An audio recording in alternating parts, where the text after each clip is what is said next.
this night night, this All Hallows Eve, prepare to be scared, frightened, and disturbed.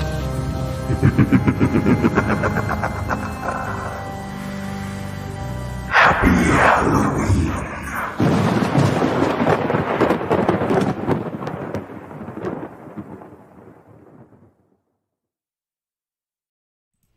Hey everybody! Trick or treat, everybody! Trick or treat! Happy Halloween!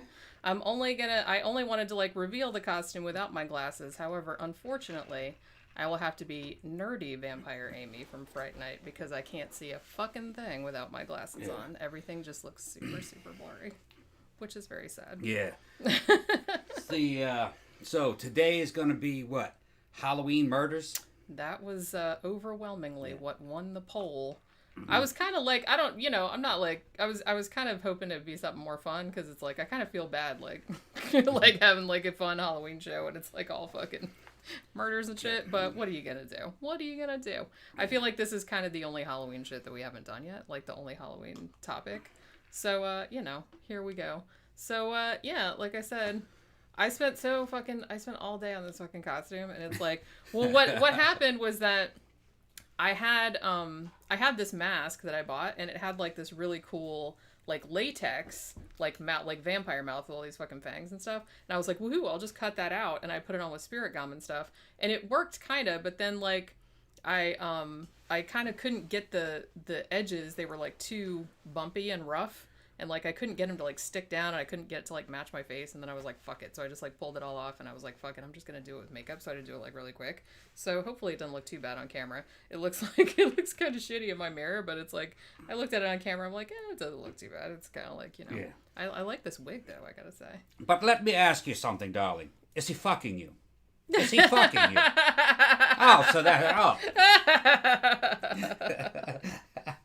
He's been practicing his Michael Caine accent all day, you guys. No, I haven't. Don't lie. Well, for the last couple minutes. Nah, not even. Is he fucking you? So he's fucking. That's pretty good, actually. It's pretty good. That's the only. What I was gonna do, like I said, oh my goodness, somebody said, I can't see, hold on. Thank you, Victor. Victor says, y'all are awesome. Thanks, Garcia. What I was gonna do, I was actually even gonna do like a vampire bite on my shoulder, but I didn't have time because I was like, ooh, I'm like all attention to detail. What I was gonna do, if I could see anything, was I was gonna like have my back turned, like when the show started, and then I was gonna go, you promised you wouldn't let him get me. And then I was gonna turn around and go, blah! But, so I just did it just Yes, it's my favorite day of the year. Sorry, I'm ruining the costume. I'm putting like, can you guys see? Like, I even have like contact lenses in and everything. They're like red and yellow, so that's also contributing to me not really being able to see. So sorry, I'm putting like the glasses on now, so now I can see everybody. You're saying I should glued some of them young curls to my chest. I don't think he had chest hair, did he? I wasn't really paying attention to whether he had chest hair or not. No, I don't think so. I couldn't quite get this wig crazy enough because Michael Caine's real hair at that point in his career was some scruffy shit, man. It was going all over it. This is actually Dan. About 3 times as thick as it should have been, but I do have all the wires right. Yeah, he got all the look. He even got electrodes. The electrodes and shit. Yeah. What happened to your severed hand? Did it fall off? It was right here. Oh, okay. It's in my crotch. Oh. It's holding it for me. You know what I'm talking about? It's holding it. He's holding it. Yeah. Okay, yeah. That's fair enough. See? Yeah. I like how you're all like fucking unzipped and everything. That's how he had it. He comes up out of the chair. Oh, if we'd have thought about it, we could have like put. Look, where's the fucking pumpkin I carved? Bitch, I thought you put it back there. Right there. Oh, there it is. Right there. You can hardly see. Yeah, it's a little ghosty. I was gonna do last year. I did 2 pumpkins, didn't I? Yeah. And I freestyled them. I was just like, fuck it. I'm just gonna like carve a face. I'm not even gonna draw that shit on there because that's how I roll. This year I kind of like left everything to the last minute. Like, what else is new? And so I just had to like use one of the stencil-y things, and I was just like, what's the easiest one? Okay, ghosty. I'm just putting that on there because I had to do it like this morning. But yeah, so I have almost Jenny's hair color, a little less orangey. This, what's weird? This wig is actually very close to my natural hair color. Before I started dyeing it black. It's probably gray now. I'm not really sure. I've been dyeing it black for so long, I'm like almost afraid to let it grow out. But yeah. Who is with Baby Yoda? There is, Frankenstein's monster is back there. Like, next to Baby Yoda. Is there somebody on the other side of Baby Yoda? Did I put somebody on the other side of Baby Yoda? Frankenstein. Well, no, I know, but on the other side. No, just another pumpkin. Oh, okay. So, there's a little ceramic pumpkin back there that my mom made a long time ago. But I did put, like, Frankenstein's monster. I enjoyed that Frankenstein's monster was so much smaller than Baby Yoda. You know what I mean? Yeah. Because Baby Yoda was like Godzilla. Yeah. DLJM sent us 20 pounds. Thanks, bro. Thank you. Yeah. That's Dan. Tila's in the house. Uh-huh. She's saying wow to something. Your hair, probably. Yeah, she says I look good with that hair, you know. I told him, well, I don't know what wig you ended up getting, but when you were, like, looking at the wigs, I was like, you need to get a Willy Wonka. Yeah, it's Willy Wonka. Like, from the original. That's what I thought. Yeah, because, but I fucking pulled it out and fucking cut some shit off of it. Because that was the one that looked the most like Michael Caine's hair in the hand. Yeah. You know? Yeah. Was Willy Wonka's Willy hair. Wonka's what was that? Hair. Can you, like, two guys having that particular terrible hair? Well, at least Willy Wonka, like, had the excuse of being, like, all Caine's was a lot thinner. A lot thinner than Willy true. Wonka. A lot thinner. It was like, there was, like, a hard part, like, on one side, and then it was just, like, fucking... Who thought that was a good idea? I don't really know. I liked it on Willy Wonka, but that was about it. Michael Schaefer said you look so much younger with hair. Who? Me? Yeah. Well, I have hair. You know what I mean? Yeah, I guess so. I already have hair. Why would anybody be talking about me? Look like your hair is looking red. It is, yeah. But like I said, this is like my natural hair color. I kind of like this wig, though. It's much longer than it looks. I was trying to, like, foof it, because in the movie, it was, like, kind of teased. You know what I mean? But this is pretty close, actually. I couldn't actually grow out a haircut like this. It would look like shit on me. My hair's straight, and it's fucking dark, and it's fucking thin. Although I just thought of something. If you had hair like that, and then you grew facial hair, no one would recognize you. No, they never recognize me. You'd just be completely, like, incognito. Mm-hmm. At my age, you have to fucking get what's called a hair system.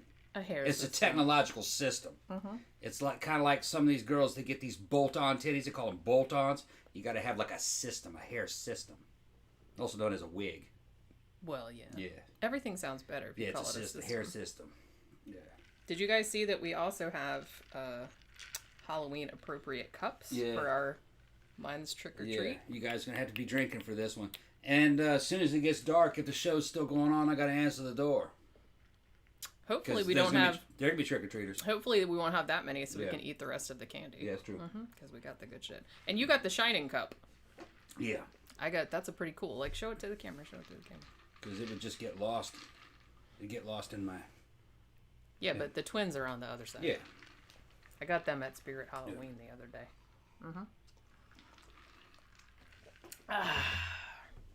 Man. Tila says if Tom put on a mustache, he could do Mark Twain.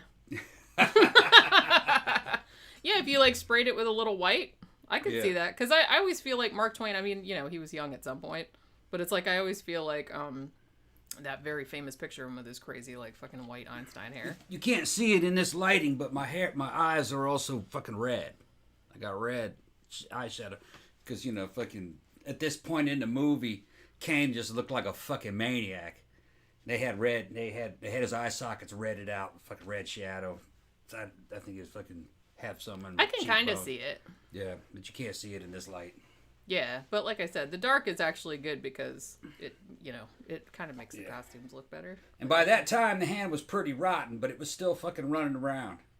You know what's weird? You would think in this Halloween-loving country that I would be able to find a fake hand that was like kind of like decayed, like a zombie hand, like just the hand. But every single fucking hand that looked like that, it had like part of the forearm. I'm like, I don't want the whole fucking forearm. I just want the hand. A hand. Yeah. Why was that so difficult to find? So I finally just had to get that plan. I'm like, here, this is like the only one I could find, and it was like fucking $6. So, you know. Yeah. It might, at some point during the show, it might come over and like kill me. It was the psychic forces. It was his psychic willpower. Fucking Oliver Stone made the movie, you know, and he was fucking around with John Milius at that time. They were writing the script for fucking Conan, which is all about Nietzschean will. But in this case, this was that fucking toxic masculinity and fucking psychic abilities or delusion, one of the two. You couldn't tell. Thank you, Logan. Holy fucking crap. Damn. Thanks. What did he say? He says, "Happy Halloween, y'all." And beige and pooks. Thank you very much. Amazing costumes, guys. Thank you very much. I'm glad that the costumes came out cool. It's because he didn't see mine and I didn't see his. Like, we saw all the components of it, but we just, like, I didn't even, like, put it together until, like, a couple hours ago. And I was like, okay. It looks better if I keep my mouth shut, though, because then it's All right. See, much better. I'm ready for the show tonight. Oh, I'll bet you are. I'm ready for the show. I gotta snap out of it. And get more comfortable because I'm fucking this costume is fucking restricting my personality. You think it would be enhancing it? No, well, let me drink some. Let you drink some. Let me drink some. Hold on. Okay. Let me fucking arrange my beautiful hair. There you go. You need to start wearing that all the time, just randomly. Tila said, "Is he fucking you?" Let me ask you something, my darling, my dear. Is he fucking you? That's hilarious. The more he started yelling, the hands going, crawling towards her. I know, that's what I mean. It might come over there and go. We'll have like the hand Fright Night crossover. Yeah. Mm-hmm. Oh my god, my hair is getting stuck in my fucking mouth makeup.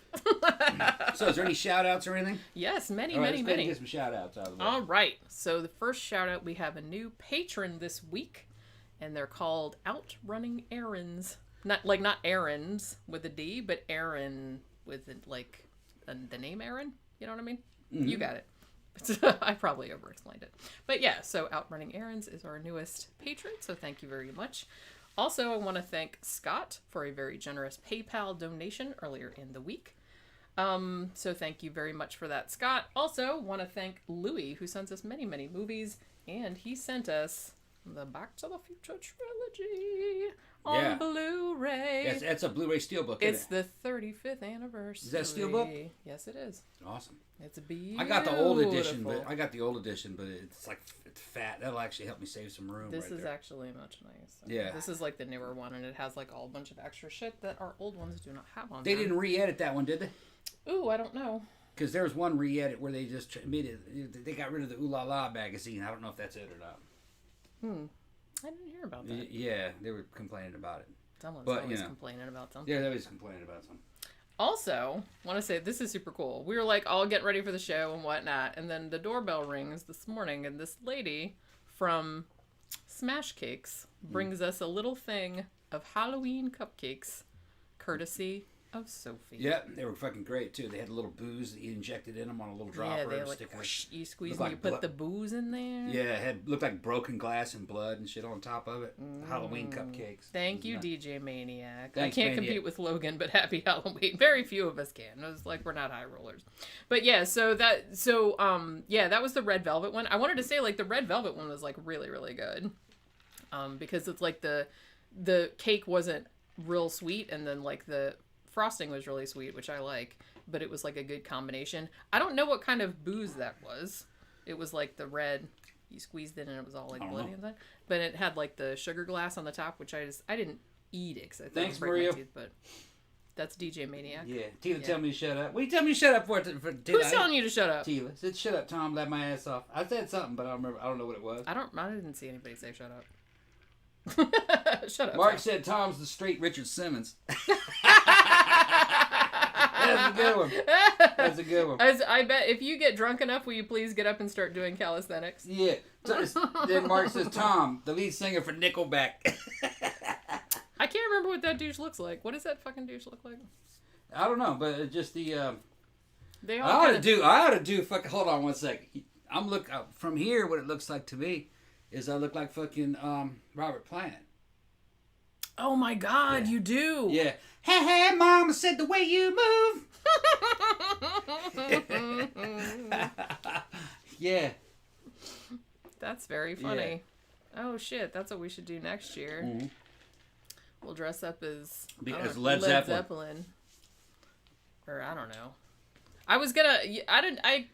Mino Levy taught me to weep and moan. Remember that? Yeah. Mino Levy. What was the rest of that song? I don't know what the words of that song are. When the levee breaks, you got no place to stay. Yeah. And then DJ Maniac said he looks like Kurt Cobain if he had lived and not met Courtney Love or got into heroin.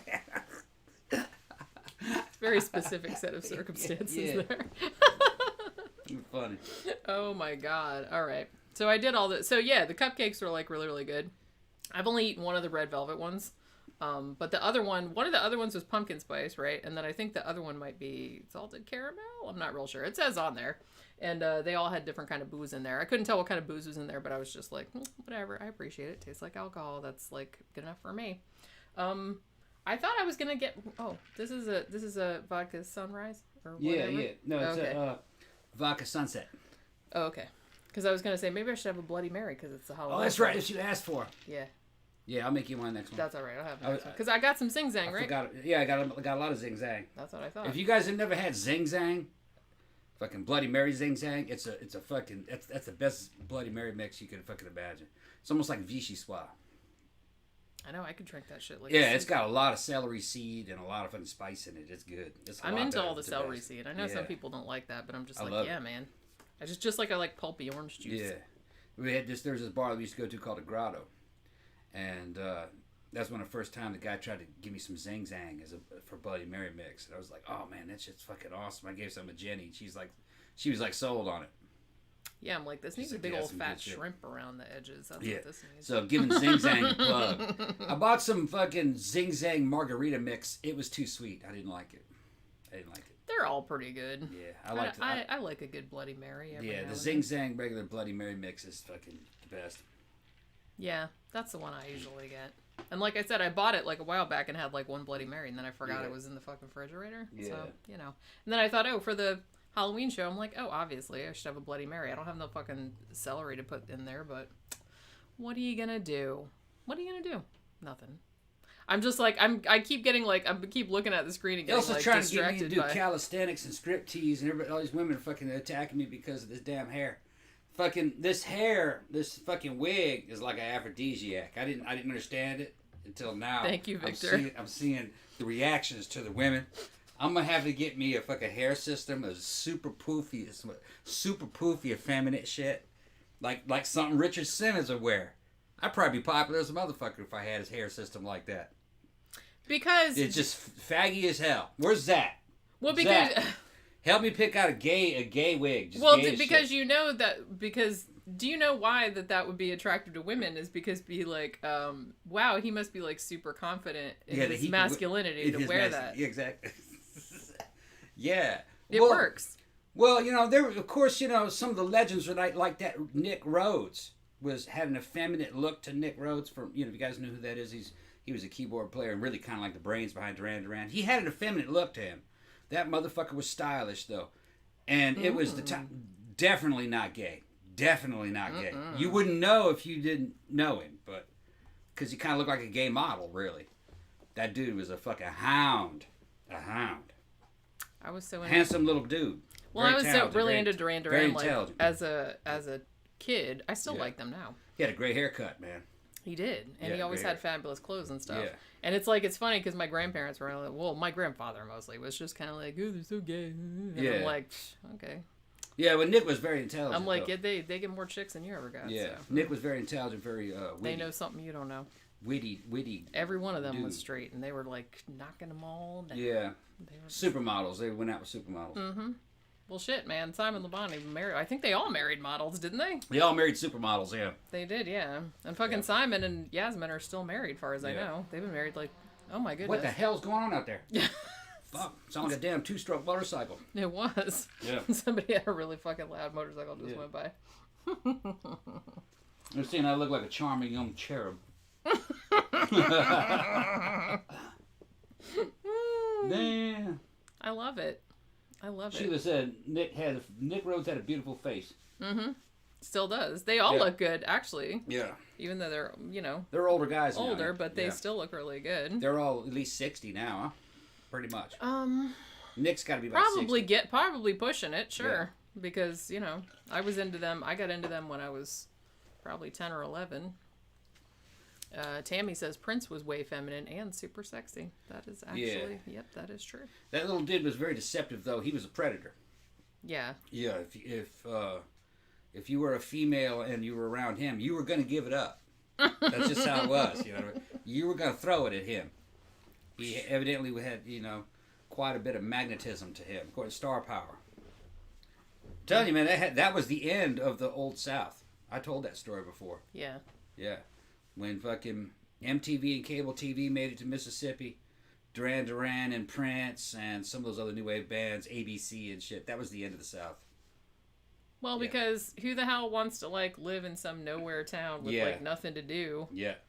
And, they saw that, to some and they were country bar. Yeah, they saw that, and fucking all the kids, I was growing up in that generation, were like, oh, okay. So that's what cool is. And that was, you weren't going to stay there after you saw that. So, yeah, it's like, we didn't know what cool was. Didn't really know what cool was until you saw it. And you're like, oh, okay, yeah, that's cool as shit. Yeah. Sandra says, also a touch of Bob Ross instead of Tom Ross. Happy little accidents. You guys need to stop fucking with me about the hair, man. Come on. This is a ridiculous $12 fucking wig, alright? It came out of a goddamn plastic bag. It smells like a fucking carpet. The carpet, remember the fucking carpet shops? Mom used to take you to. We're gonna buy some new carpet. You gotta get a rug and shit. There's that fucking that woven spun plastic smell. That's what they was fucking. That's the way it smells. It's not sexy. It's not sexy. But I gotta say, it's a pretty fucking ballin' Halloween costume. I'm really glad. Is he fucking you? That's what I want to know. Is he fucking you? See, fucking Michael Caine, man, he was always one drink away from whipping your fucking ass because he thought you were cheating on him. Yeah. Cheating. Yeah. I know you're cheating on me, bitch. Well, he wasn't even I'm paying the bills. He wasn't even an inch away. He did beat her ass later. Yeah. Did he? Well, he killed her eventually. He killed her. I don't think he was beating her ass, though. Well, he did, kind of, yeah. Mm-mm. Wait, what happened at the end of that? Eventually, he killed a bunch of people, but eventually he killed her. Eventually, he strangled her. But I don't think he was physically abusive. Motherfucker was just mentally... He was uptight. Very uptight. No fun to be around. That's true. Yeah. That was... Okay. Let me educate you bitches. Here we go. Yeah, you guys ready for an education? This is a Tom Ross education. You hear today all this toxic masculinity shit coming from these girls. They don't know what the fuck they're talking about. Yeah, we do. No. Masculinity is not toxic. There's fucking lots of good macho shit. It's fucking cool as shit. Well, yeah, I'd agree with that. And a lot of the same women that complain that you see with this fucking Kool-Aid color hair, they're complaining about all. They don't go out with them soy boys. They actually like fucking wild motherfuckers on the back of motorcycles that'll keep them in line. That's actually who they go for. But the thing is that that's not toxic. Real toxic masculinity, if you want to see it, it's in the movie The Hand. That motherfucker was pretty toxic. It wasn't the strong, gentle hand. It was the selfish, controlling hand. That's a lot of difference. Big difference. You know what I'm talking about? Well, he wasn't trying to let a woman grow. He wasn't trying to help. Yeah, that's what I mean. He was trying to keep her stifled. And he was a douche before his hand got cut off. It just accelerated it. Yeah. He was already, he just, belittled everything she wanted to do. Oh, that's stupid crap. And it's he was just always like that. It's toxic masculinity is that's why she went off and fucked the yoga instructor. The essence of toxic masculinity is to control others to keep them small so you can feel big. Yeah. That's really what the essence is. The same guys that wrote that also wrote Conan. Conan is the exact opposite. That was healthy masculinity if you actually study. He was helping women. Yeah. And he was a man of self-sacrifice too, and he was a heroic figure. Well, he respected his girlfriend as an equal. Equal but different. Remember, he was trying to use her to get out of the fucking warrior lifestyle, have a future, so he could live forever. And symbolically what that meant is that he could have a family life, because you can't live forever as a soldier. You'll never get, you know what I mean. Eventually, you'll get killed. And that's what she was offering, and she was trying to get him out of the lifestyle and everything. And he wanted to, but she died in the line of duty. Yeah. And then he threw the old necklace away, got the new necklace. He put the fucking Eye of the Serpent on, remember me, which is that female power type of deal of creation. So then he lived on for her ideals. Yeah, because we can have babies. Y'all Yeah, can't. right. Yeah, women can create. Men can create machines and shit. They can create friends and alliances. They can do things. They can create things. They can't create life on their own. That's our weakness. Yeah. Only women can do that. Women's are magical. And fucking Conan, not a dumb movie. You go in there and you fucking, it's all very symbolic as talking about that. People laugh at it today, probably. They don't understand what it is, the symbolism that they're seeing, but it's very well thought out. Conan 2, Conan the Destroyer, nah. Not good. Yeah, a little bit of a mixed Not bag, good. that No. one. They fucked it up. They turned it into a kid's movie. Yeah, I could have done without the little monster thing that looked like some shit from... Well, the wrestling thing with the fucking... Yeah. Yeah, anyway. Could have done without that. Yeah. But yeah, your little costume looks cool on screen. Hmm? Look at your costume on screen. I'm just glad it came out because, like I said, the fucking makeup, this was like the last moment thing because, like I said, I had the latex thing and I was just like, yeah, this isn't working. So I just pulled it off my fucking face. I'm looking at myself. I look like a fucking insane Jim Morrison.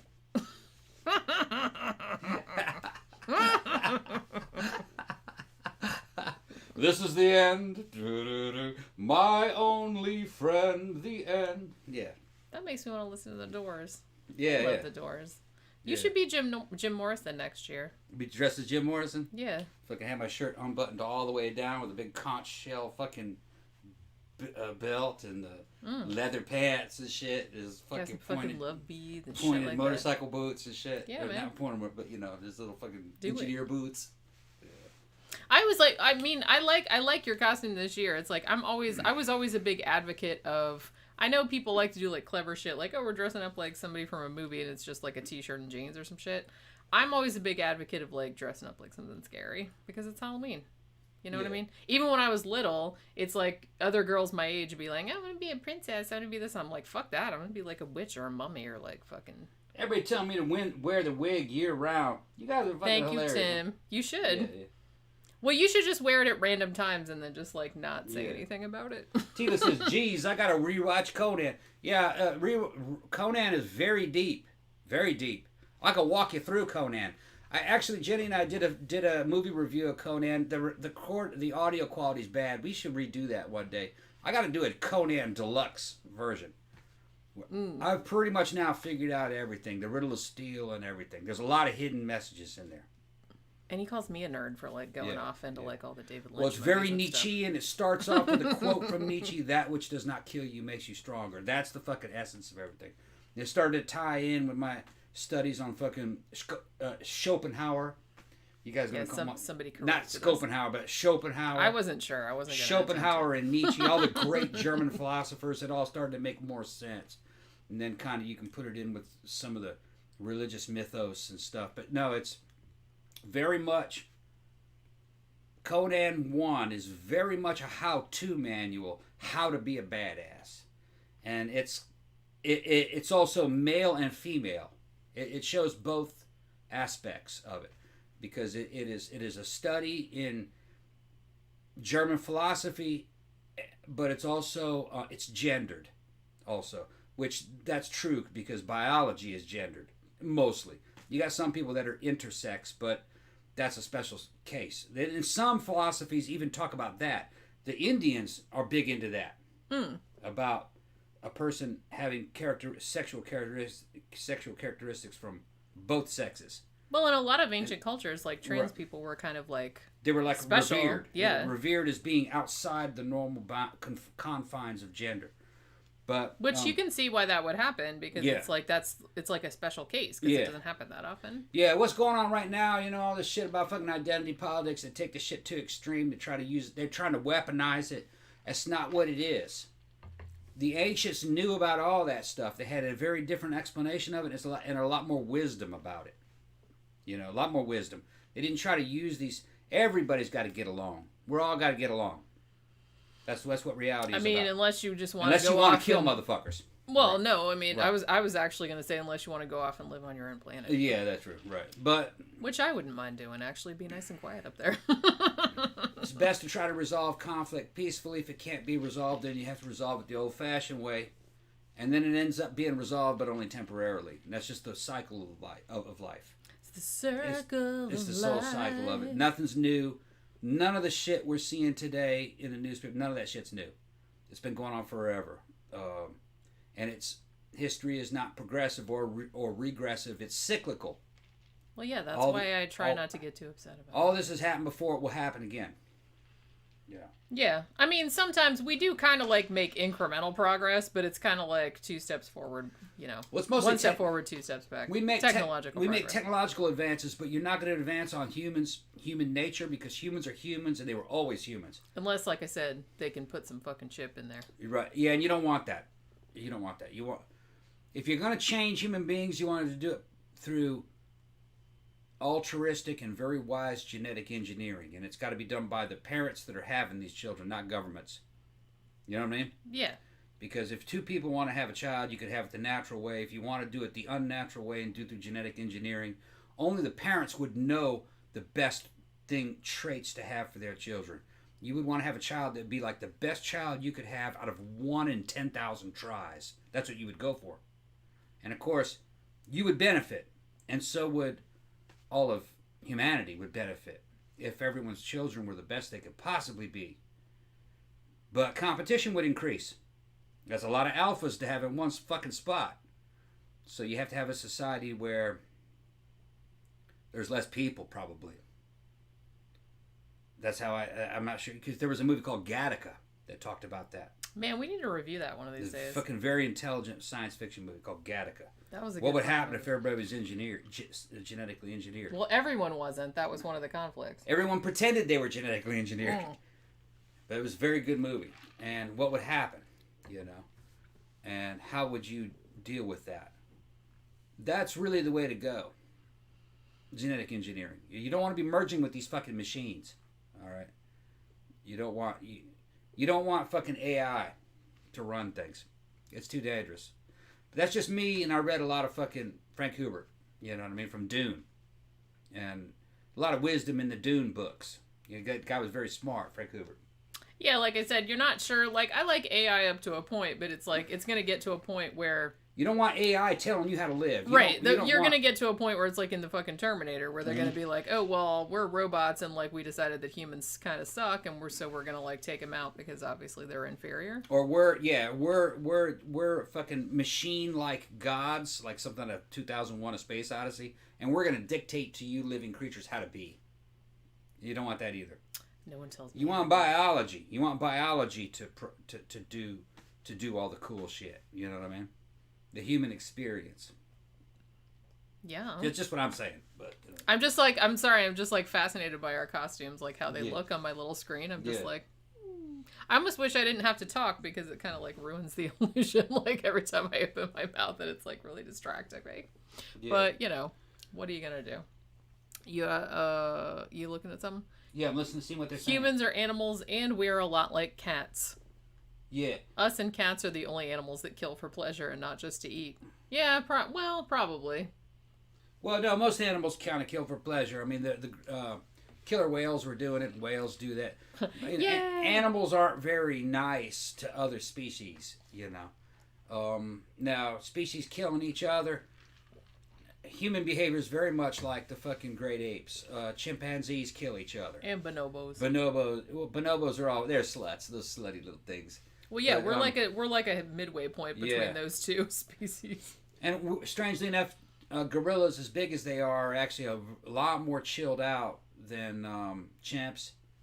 Humans are chimps are a little aggro. Yeah. Well, I've heard people describe what it's like being attacked in Africa. Being attacked by fucking tear your fucking dick right off. By chimpanzee males, and the guy was fighting this 5.5 foot tall fucking chimpanzee, strong as fuck, and just killed his African guide. His African guide threw himself in the path of this fucking chimp, and that fucking chimp just bit him up. And he said just looking at that thing was like looking into that chimpanzee's face was like looking into hell.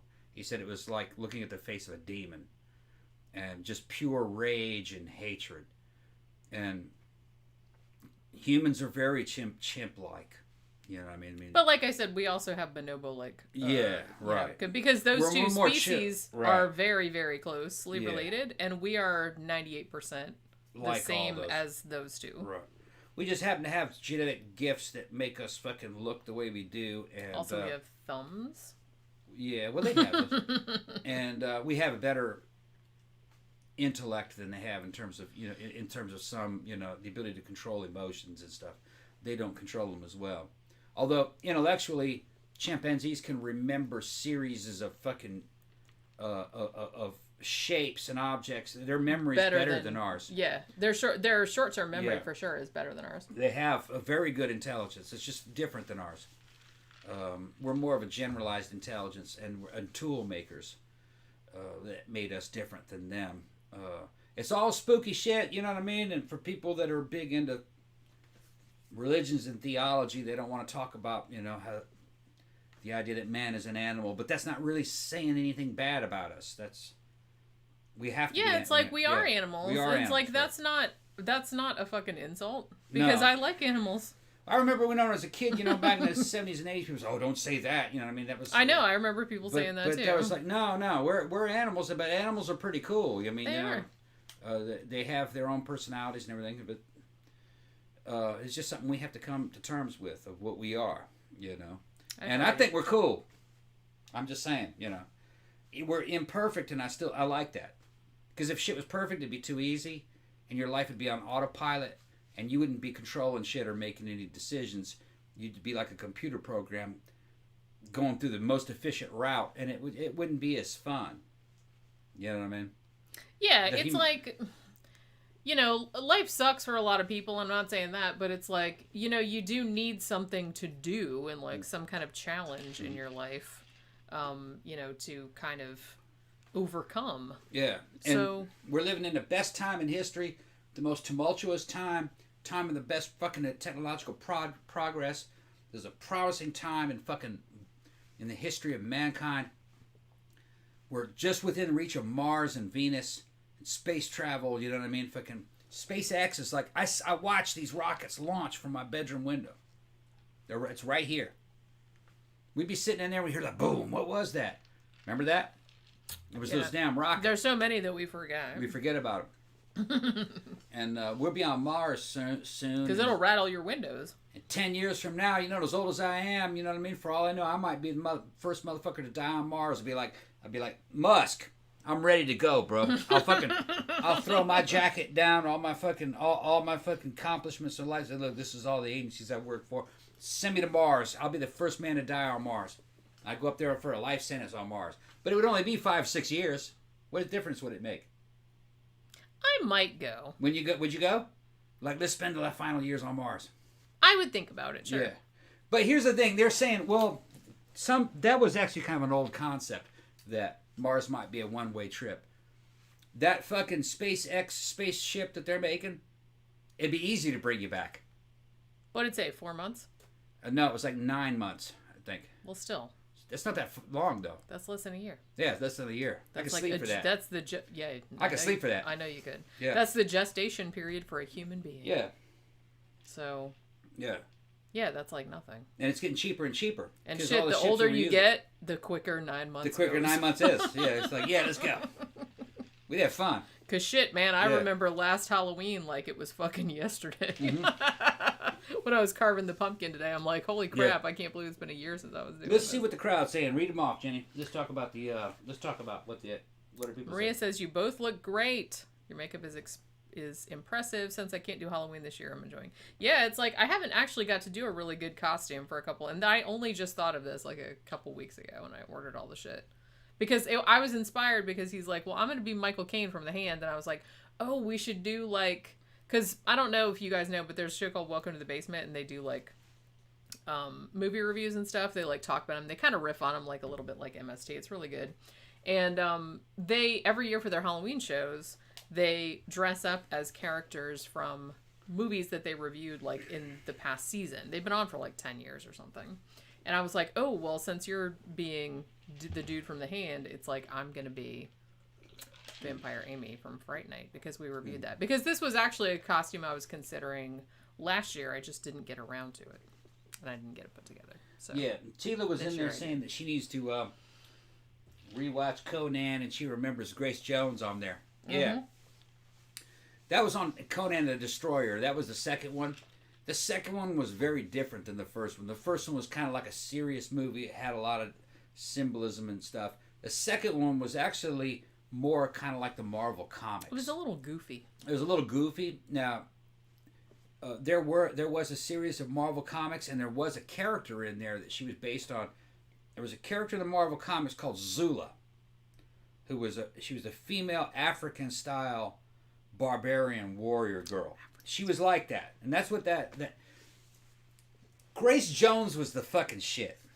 Okay, she was the indeed. fucking shit. I always really liked Grace Jones. If you didn't grow up during that period, you wouldn't understand it. She was part of the new wave scene that was coming on.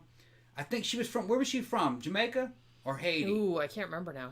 But she kind of came in with the British new wave. Yeah. And she was fucking big with the fucking new wave. Oh yeah. Scene dudes. She ended up marrying Dolph Lundgren, I think.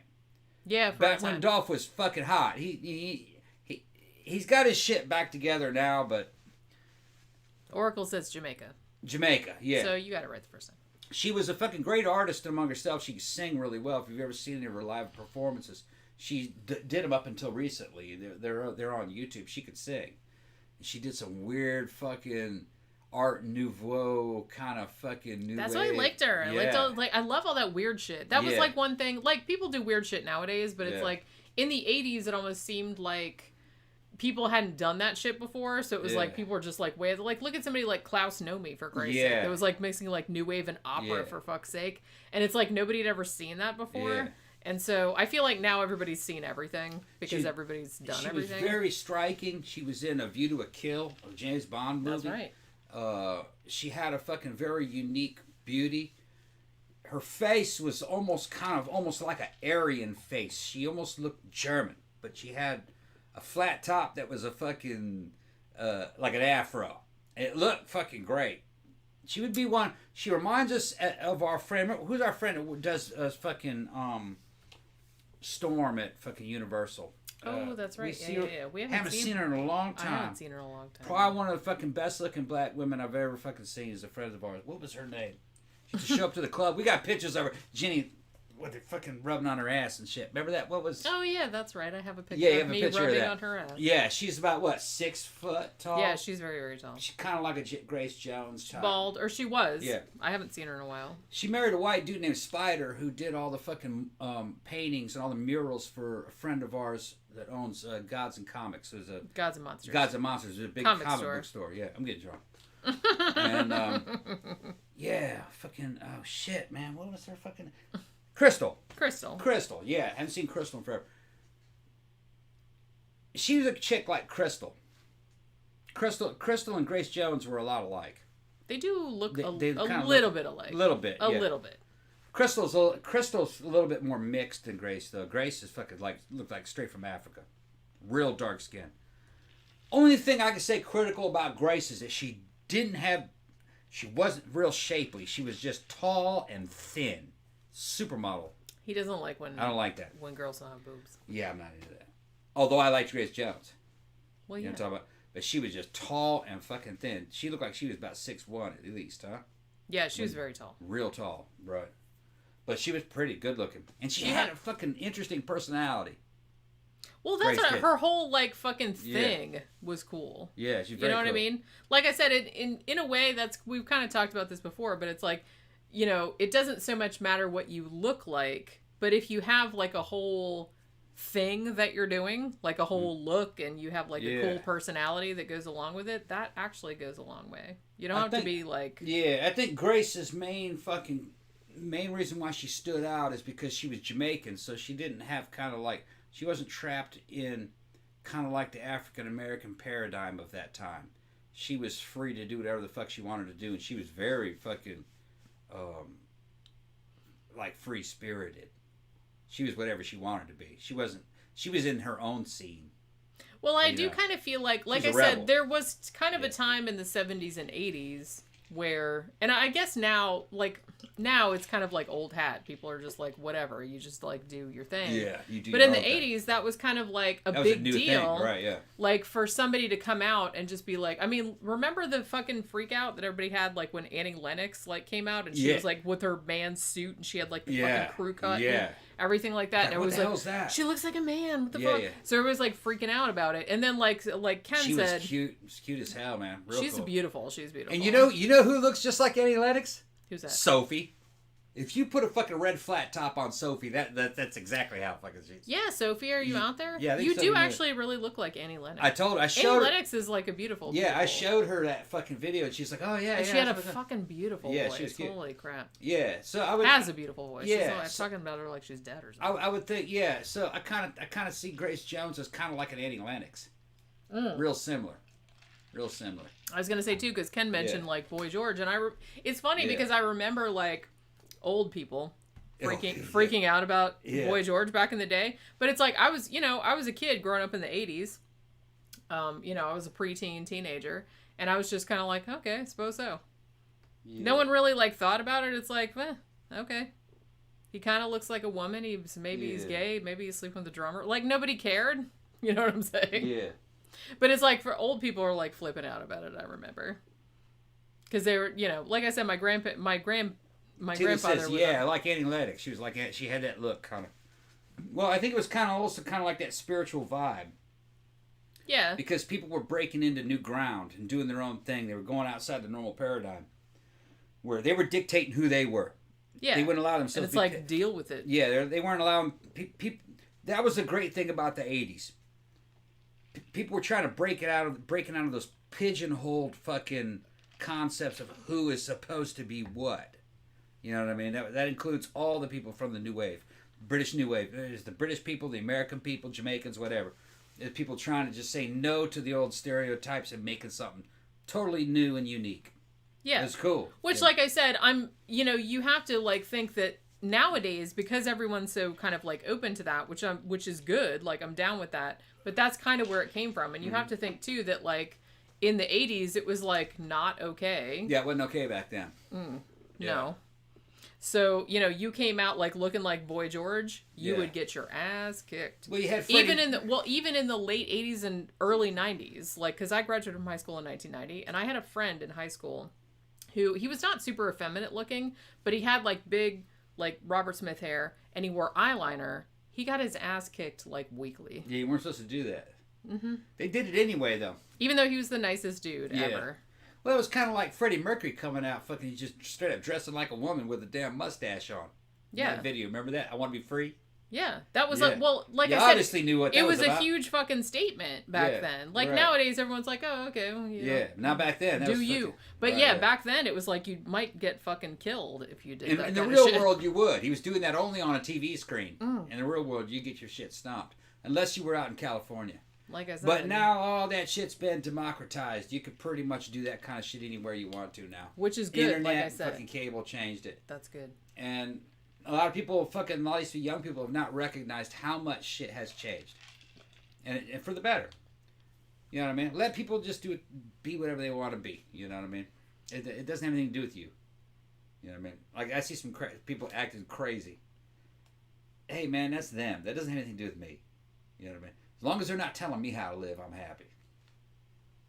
Yeah, I'm kind of on that ship as well. Yeah, just don't tell me how to DJ Maniac says, all the Goths and Mansonites got their asses kicked when I was in high school. Yep. And I was only 5 years behind you, Jenny. Yeah. Yep.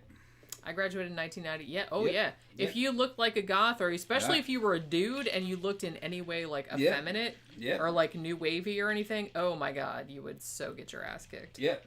It's why even to this day, I am so not into like jocks and like it was like that, but it was always kind of like that even back in the hippie days. Yeah, people, if you looked a little hippie, they'd come after you. Well, yeah, I came out of the army and fucking I was big into the fucking goth scene when I got out of the army. It was fucking going big. It was 1994, and you'd get some shit. But I was in fucking Boston at the time, and even in Boston they'd give you some shit. Mm-hmm. But I didn't give a fuck. I grew up in Daytona Beach. Man Ray was a hell of a fucking club. And fucking, if you wanted to go to Man Ray, it was like our version of Studio 54. You had to look a certain way to get through that fucking get through those front doors because you had a doorman. You know what I mean? Like, we can't let you in there looking like this. Remember back in the day when they actually used to have dress codes? Yeah, dress codes and doorman. So I kind of wish that they still had those. So, you know, I'm still friends with all the fucking DJs, the Javier and everything, and that's where I came up. And that was actually post-service. I was coming out of the army and getting a hard time on the fucking subway going to that club. I didn't give a shit. I did not give a shit. I'd fight. You have to really, I mean, you have to... I kind of learned very young, like, just not to give a shit. Yeah. I was kind of lucky because I'm a girl, so you're not going to get your ass kicked as readily. Like, I got picked on a lot, but mostly, like, you wouldn't get physically shit on. Like, dudes would just kind of, like, harass you or, like, follow you or try to, like, grab your boobs or shit like that. You know what I mean? Which is bad. But, like I said... dudes that were into that kind of shit, like I had some friends in high school that they didn't even look like effeminate, quote unquote. They just looked like gothy. They had like eyeliner and like big hair and stuff, and like they would get their asses beat like all the time. Well, it's 5:50, Jenny. Should we go ahead and start this case? I know, it's like we haven't even... Holy crap, we're already an hour. It's the the Halloween special. Halloween special, you know. You know what I'm saying? And like I said, I keep getting distracted by... It's, how much? I probably have like... third of the cup left. I haven't been chugging it too much. Are you like... He's gonna get drunk just like Michael Caine, and he's gonna like start smacking me with the hand and shit. Is he fucking you? That's the question. Well, who's the he that we're talking about? Thank you, Outrunning Errands. Oh, hey, we said like, hey, you're our newest patron, so hey there. Yeah, we gave you a shout out, bro. I think it's a girl. Is it? I can't see. It's all the same. Is he fucking you? That's the question. Is he fucking you? We're all just humans. Yeah. Oh my god. If people haven't seen the movie The Hand, they will have no idea what you're talking about. Yeah. Where I'm coming from, people. I got another one. Thank you, Erin. Thank you. What's he saying? What's he say? It's a she. It's a she. What'd she say? She said, Happy Halloween. You two look fantastic. Okay. I can't see. I'm blind. I don't have my glasses on. Well, put your glasses on. Well, I had to put my glasses on. It ruins the costume. Okay. Like you can't even see ruins the costume. I can't see. You can't even see my fantastic fucking contacts. I even found they're not exactly the same as Amy's from Fright Night, but because hers were like glass and they were like super big and they were like fucking yellow with red in the middle. But I did find like some yellow and red ones that were, close enough. I'm like, he got on my case because he's like, dude, you look fine. It's like you were, because I was like at the last minute, I'm like, oh my God, this is like sticking in my hair. And it's like doing this and that. Cause you know how I do. And it's like, look, if I'm going to do a Halloween costume, I'm not going to half-ass the shit. I'm going to do it like, and I'm still mad that I didn't get to do like the vampire bites. I'm going to like, freshen my drink up. What? Show everyone your chest. What's that? Show everyone your chest.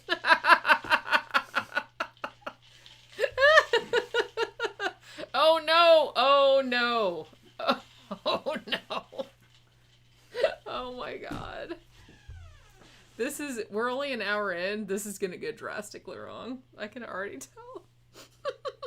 We haven't even got to the fucking topic yet. Yeah, so. Alright, so. Khan says he's never seen The Hand. We did a review of it a while back. It's really good, actually. It's one of... I don't remember if it was Oliver Stone's first movie or it's one of his very early ones. And it's based on a novel called The Lizard's Tale, I think. And, yeah, as Tom was saying earlier, it's kind of an exploration of toxic masculinity. But, he's got his hand down there. It's on the floor. Thank you, Khan. Yeah. I didn't know if anybody would know. Like, I looked for, like, fucking makeup tutorials on this shit, like, on the mouth. There was only, like, 2, and they were both kind of shitty. But hopefully this one came out okay. I'm not really sure. Like, I think my hair at least looks better than theirs because they didn't even get, like, curly wigs. They just had, like, straight fucking red wigs. Alright, so now that we're an hour into the fucking show, and it's still light out, which is crazy. And I don't know. What am I doing? Who knows? Where are you? We haven't got any trick-or-treaters. I don't know if we're going to get any trick-or-treaters this year. It's not dark yet. It's not dark yet. Yeah, but like little kids would probably still... Oh my god. It's like every time I see you, I just like... It's just cracking me up, and it's just like so... It's what? Like... Are you mad because... Are you mad? Are you mad because someone else is fucking you?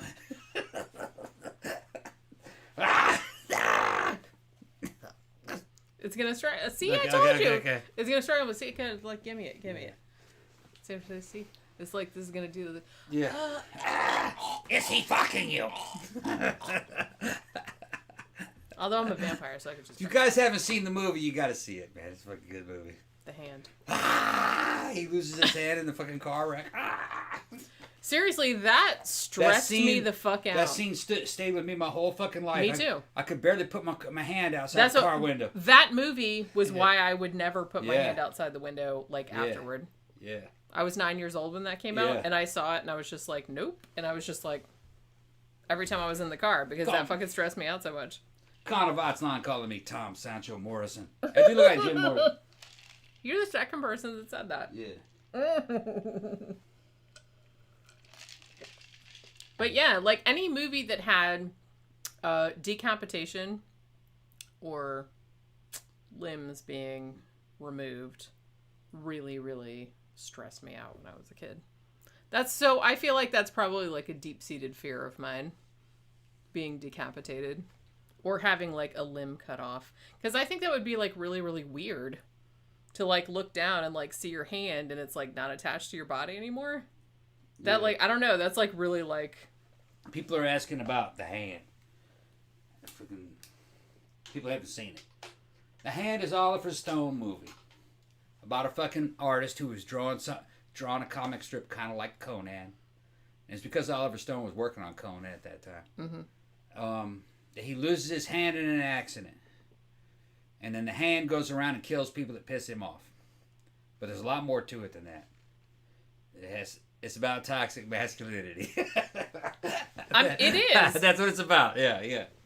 And then you don't know, is the hand really out there, or is it a psychic force that's killing his enemies, or is it he's delusional? Is he doing it and he's thinking the hand is doing it? You don't know. It's a classic movie from the fucking late 70s or early 80s. It's really good, and I feel really like it was one that I saw when I was Oliver a kid. Stone, man. Oliver Stone. It was one that I saw when I was a kid, and like I said, it made a big impression because anything that had like beheadings or like The Omen or something, or had like somebody's limbs getting cut off, that like really stuck with me because that's like something that's really scary to me. Yeah. So that like stayed with me all this time, and it's like I'm surprised that a lot of people don't talk about it because it's actually really, really good. It's a great movie. Showed it to Sophie. Sophie liked it. She's like, "Oh, that's a good movie." That's what I mean. She actually felt sorry for the Michael Caine character. I didn't. She was like, "Yeah." I'm a bigger bitch. Gray. I'm a bigger bitch than Sophie is. Yeah, things are very gray by several degrees. Is the wife fucking him over, or is it just his fucking viewpoint of it? You don't know. I think he was a dick. I think that's what it was. I think he was a dick. I didn't feel sorry for him. And but you just got to see it. Almost like an Alfred Hitchcock movie when you think about it, isn't it? Yeah, kind of. You know what I mean? It's like a psychodrama. I kind of want to read the book actually. Yeah, it was good. Because I wonder if it's because I have Kindle Unlimited. I wonder if like somebody will let me like read the fucking ebook for free. The thing about it is he loses one woman, but he gets a much younger one. But he fucks that up too. So it's toxic masculinity. That's what I mean. That's what you fucking... Yeah, you just gotta see it. That's what we're talking about. Fucking dudes, man. It's like you had like a perfectly lovely woman and you treated her like crap. And then she was like, fuck this. I'm going to go sleep with my yoga instructor because you're always like belittling me. And he's like, fine, whatever. Fuck off, bitch. And then he finds this other, like one of his students, like pretty much jumps on his dick. Yeah. Essentially. Yeah, she jumps on it. She just loves him. Well, I mean... But he fucks that up too. Yeah, but she was just fucking everybody and he wasn't like prepared to deal with somebody. Well, she was into that's what I mean. Love. He wasn't prepared to deal with a woman who was just kind of like, had her own agency. I just kind of want like dick, and I'm not worried about like I don't want to get all serious about this shit. Yeah. He wasn't like he wanted to do that, but he wasn't prepared to deal with a woman that would do that. You just got to see it for yourself, make your own judgment. Which is crazy. Yeah. But yeah, it's a really good movie. So are we going to talk about murders? Do what you want to do. Do what I want to do? Do what you want to do. Yeah. Oh, Michael Schaefer says Jerry Dandridge and Billy Cole in Fright Night were supposed to be gay. I got that as well. Even though this came out in 1985 and they didn't specifically say that, I did pick up on that subtext. You couldn't really say that outright in 1985. So I get that. But that I did, even though I was only, holy shit, how old was I? I was 13 at the time. And I was probably 13 or 14 when I saw Fright Night. And I got that when they were doing it. But like I said, you couldn't say that. Nowadays you could, but back then you couldn't. But that's definitely like what they were implying. Sure. All right. So we need to talk about murders? Go ahead. Okay. I didn't know what you were doing. Like, no, I'm reading what well, people because say. sometimes sometimes I'm afraid that I'm going to start talking about stuff, and then you're No. going to be like, "Oh, look at what the person did." No. Yeah.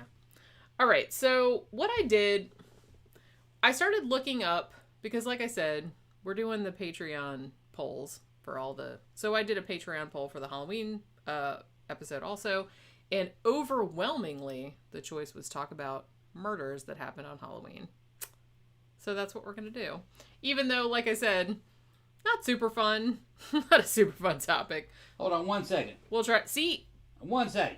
I knew it. Outrunning Erin said it wasn't a realistic movie because that student was too hot for him. You have not seen the fucking horse world. The shit's fucking ridiculous. Well, even hot girls can have daddy issues. Yeah, it's fucking ridiculous. That's all I'm gonna say. I've seen fucking trainers who are fucking in their 50s, fat and fucking ugly, alright, who could barely speak English, nailing underage girls, and 19-year-olds, and 17 and 18-year-old hotties, because they knew all about horses. So, could an art teacher who was 50... And he was kind of famous. Yeah, he was kind of famous, hit a fucking 21 or 22-year-old. Oh, you're fucking right. You're fucking right. And you also have to think too that he was her teacher. Yeah. And some chicks have like a thing. They have a thing for teachers and fucking trainers and fucking anyone who's put any kind of authority figure or teacher over there. Hell yeah. Hell yeah. You're crazy. But no, there was a dude, I'm not going to name him, but there's a fucking Brazilian horse trainer that I know. Got in trouble many times with the fucking law for going for these fucking young teenage girls. The parents complain. The girls don't complain, but the parents complain. Nothing ever fucking happened to him. This dude was fucking looked like a goddamn walking turtle.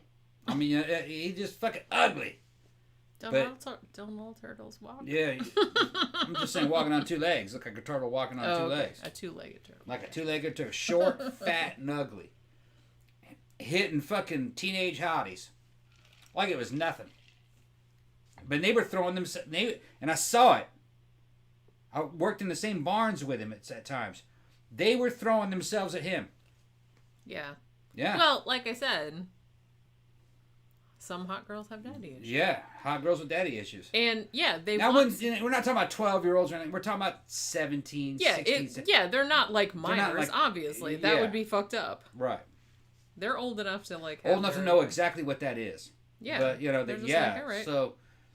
So, yeah, he was hitting a fucking 21 or 22, 25-year-old. Oh, yeah, hell yeah. So, yeah, Michael Caine could have got that in that teacher role. Shit, fuck yeah. Yeah, I didn't find that particularly unbelievable. Yeah, that happens. Because, like I said, there is a type of girl that is totally into that. That likes the teachers. The dirty old man thing and everything. Yeah. Yeah. Well, and like I said, she wasn't into him like, oh, I love you like forever. Because she was fucking that other dude too. We go to the club and got 18, 19, 20, 21-year-old girls hitting on her. Guys hitting on her. 18, 19, 21. Yeah. Fucking right. These dudes are coming up on this fucking MILF porn with these fucking hot porn stars. And I'm always like, dude. They're in their 50s with the fucking big boobs and shit. I could be your mom. Yeah. It's not like it was. So weird. Just go look up look up Ryan Connor. Ryan Connor's my age. That woman's fucking unbelievable. And you got fucking 17, 18-year-old dudes fucking gunning for that. She probably wouldn't have anything to do with it, but A lot of women don't date down too much, but yeah, because I mean, there's they don't have anything. that. They don't have any money. Yeah. Well, but, no, they don't have any money. They don't have any experience. Yeah, they don't have any. Right. You know, It's not like just, it was. That's what I mean. It'll be like just like, oh, 2 minutes later, be like, oh, it's over. Okay. Yeah, right. Good for you. They got fucking 50-year-old feet. When I was a kid back in the 80s, the idea of a 50-year-old super hot porn star, that just didn't exist. Yeah, but it does now. Well, yeah, when you're a kid, you think, oh, 50, they're, yeah. you know, that's an old. Well, no, those women didn't exist. Yeah. They weren't in the business, and they just weren't being promoted, and the drugs and the surgery you need to look like that didn't exist back then. True. Because Ryan Connor taking fucking HGH and fucking SARMs, breast implants, and works out. They didn't have that when I was a kid. Women didn't work out. They didn't lift weights.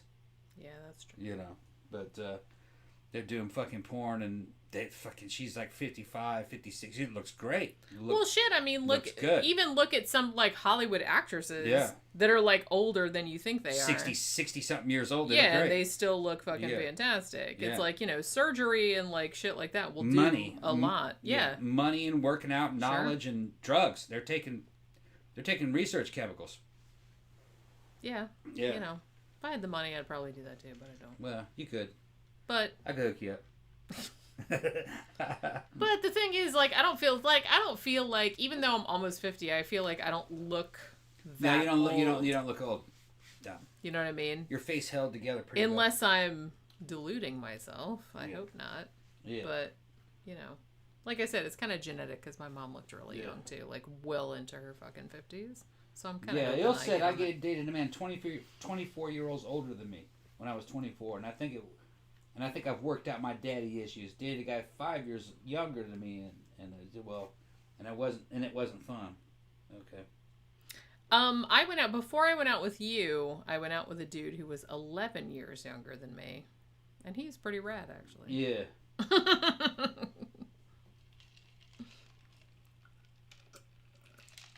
But I like people who aren't.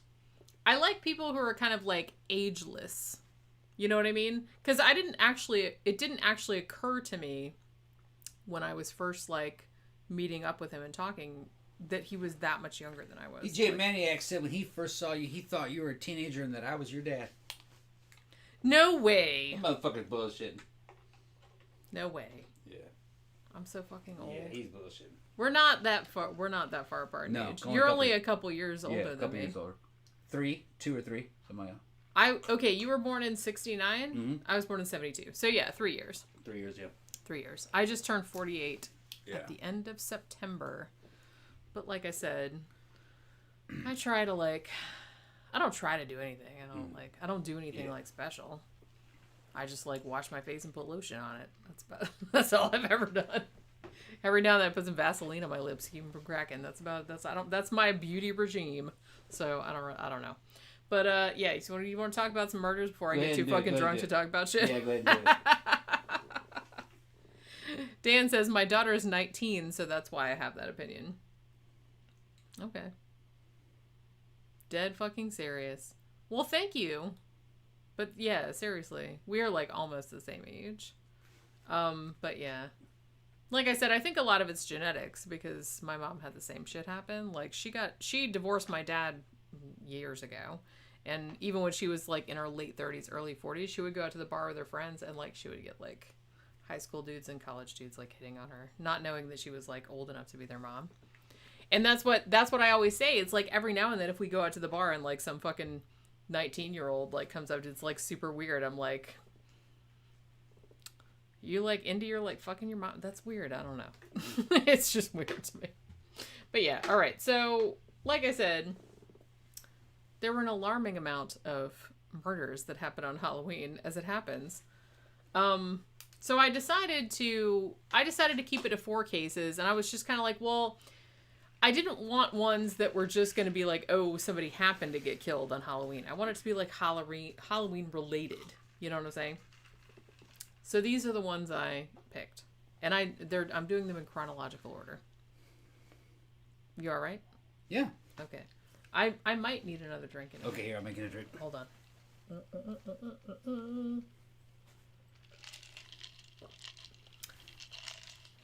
Sandra says, did your skin get better after you stopped smoking?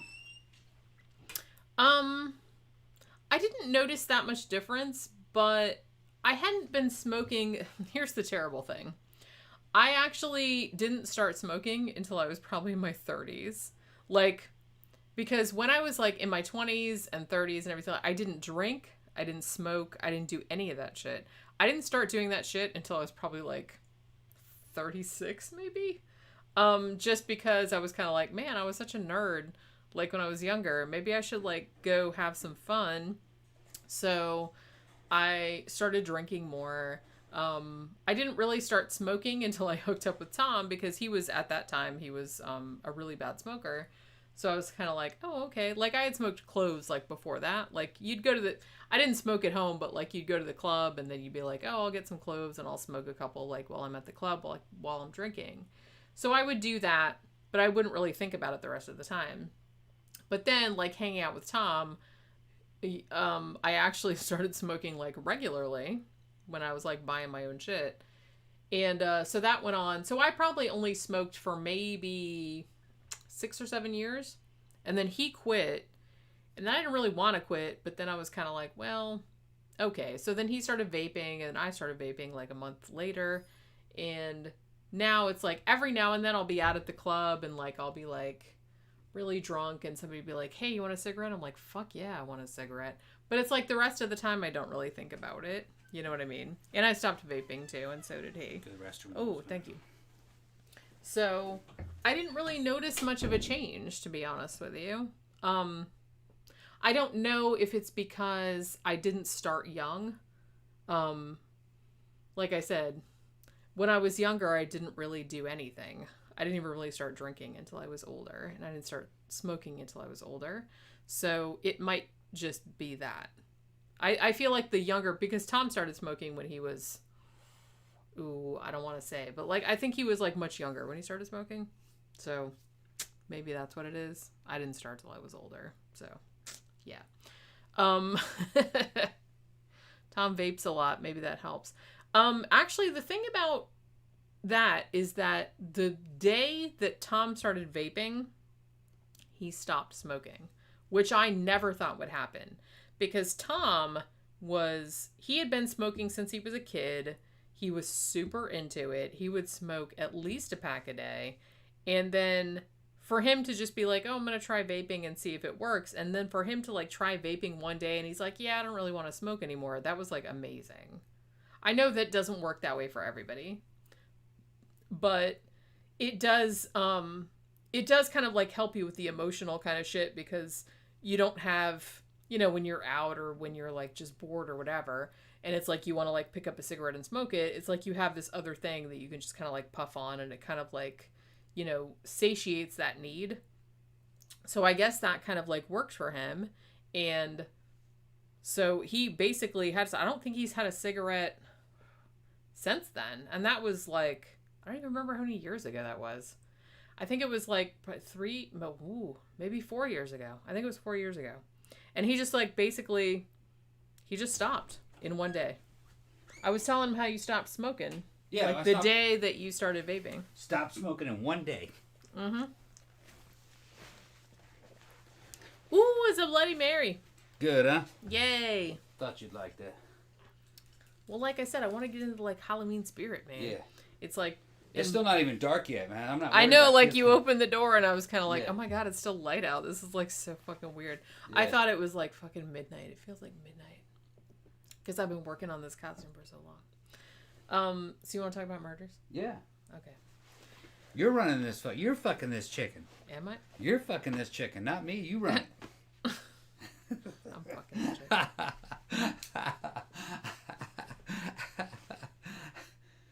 I'm just doing that because it looks better when like my mouth is closed. So, like I said, Go ahead and do it. What I did was I picked 4 specifically Halloween murders and I put them in chronological order. And yes, we are going to talk about the dude that inspired all the urban legends about how all your fucking Halloween candy is poisoned. Yes, we are going to talk about that crime, but not first because that wasn't chronologically first. The first one we're going to talk about happened in 1957. This was the murder of Peter Fabiano. So, it's Halloween night, 1957. This is in California. Peter Fabiano, who was a hairdresser, he hears his doorbell ring at a little after 11 p.m. on Halloween night. So, like you do on Halloween, you hear the doorbell, you open the door because you think it's some bitch looking for candy, right? So he opens the door and he says, "It's a little late for this, isn't it?"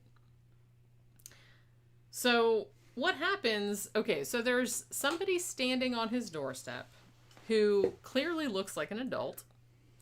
They are wearing like this weird, they painted their face like all garish, and they have like this domino mask on, the like kind of checkery, and has just, their clothes were just like blue jeans, like a khaki jacket. It doesn't look like a costume in any sense of the word. They have red gloves on also, which is kind of weird.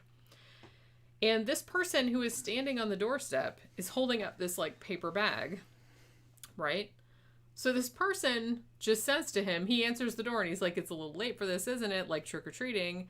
And this person says, "No." And then the person on the doorstep just shoots the dude. Damn. So yeah. So the shot rings out. Peter Fabiano has a wife. She rushes to the front door. The killer has already run off, and Peter has been shot and is laying there bleeding in the entryway. Now the wife's name is Betty, and she is this, by all accounts, super beautiful redheaded woman. She calls the police and she's like, "Look, some trick-or-treater came to our house at 11 o'clock at night, rang the doorbell, and then shot my husband, so what the fuck?" She tells the police that she's 36, which they would later find out is not true. She also had 2 teenage children from a previous marriage. Now, as I said, Pete, her husband, he had actually served in World War II. He was a veteran.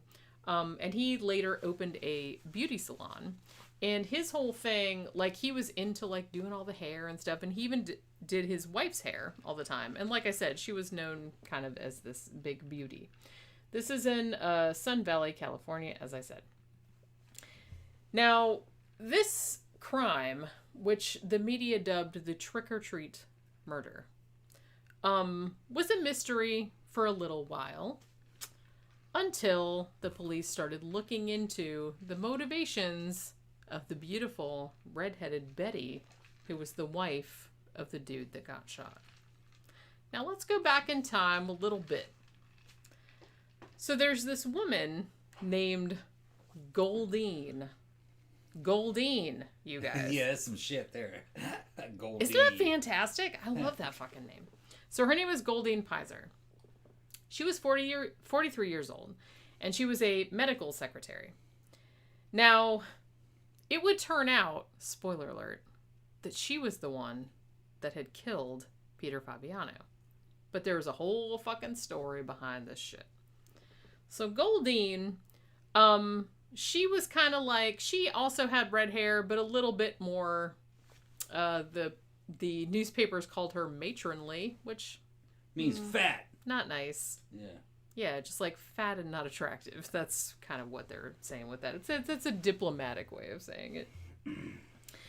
So she actually had been working at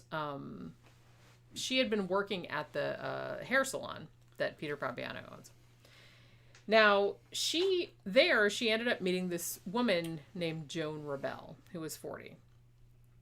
Now, Joan Rebel and Goldine, I just love saying that name, they lived only a block apart, right? So Joan, they don't know a great deal about her. She's kind of like a mystery woman in this. But the thing about Joan, she also worked at the hair salon where Peter worked and also where Betty worked. Now, the speculation is that Joan saw the beautiful redheaded Betty, who was the wife of Peter Fabiano, the murdered party. And those two, that was like some beautiful lesbian action happening there. Just like, that's the implication. And this was 1957, so you couldn't really say that outright. Like, you know what I mean? Like, two ladies couldn't be in love. So they had that shit. Come on. They did, but you couldn't like say it out loud. So they had all these like euphemisms and shit for it. That's back in the 20s. That shit was fucking popular. Mm-hmm. Especially in Europe. No one's saying that. It's been going on since like humans existed. Yeah. I'm just saying that in 1957, you couldn't come right out and say that Joan was in love with Betty. Yeah. But it does seem that that was the case.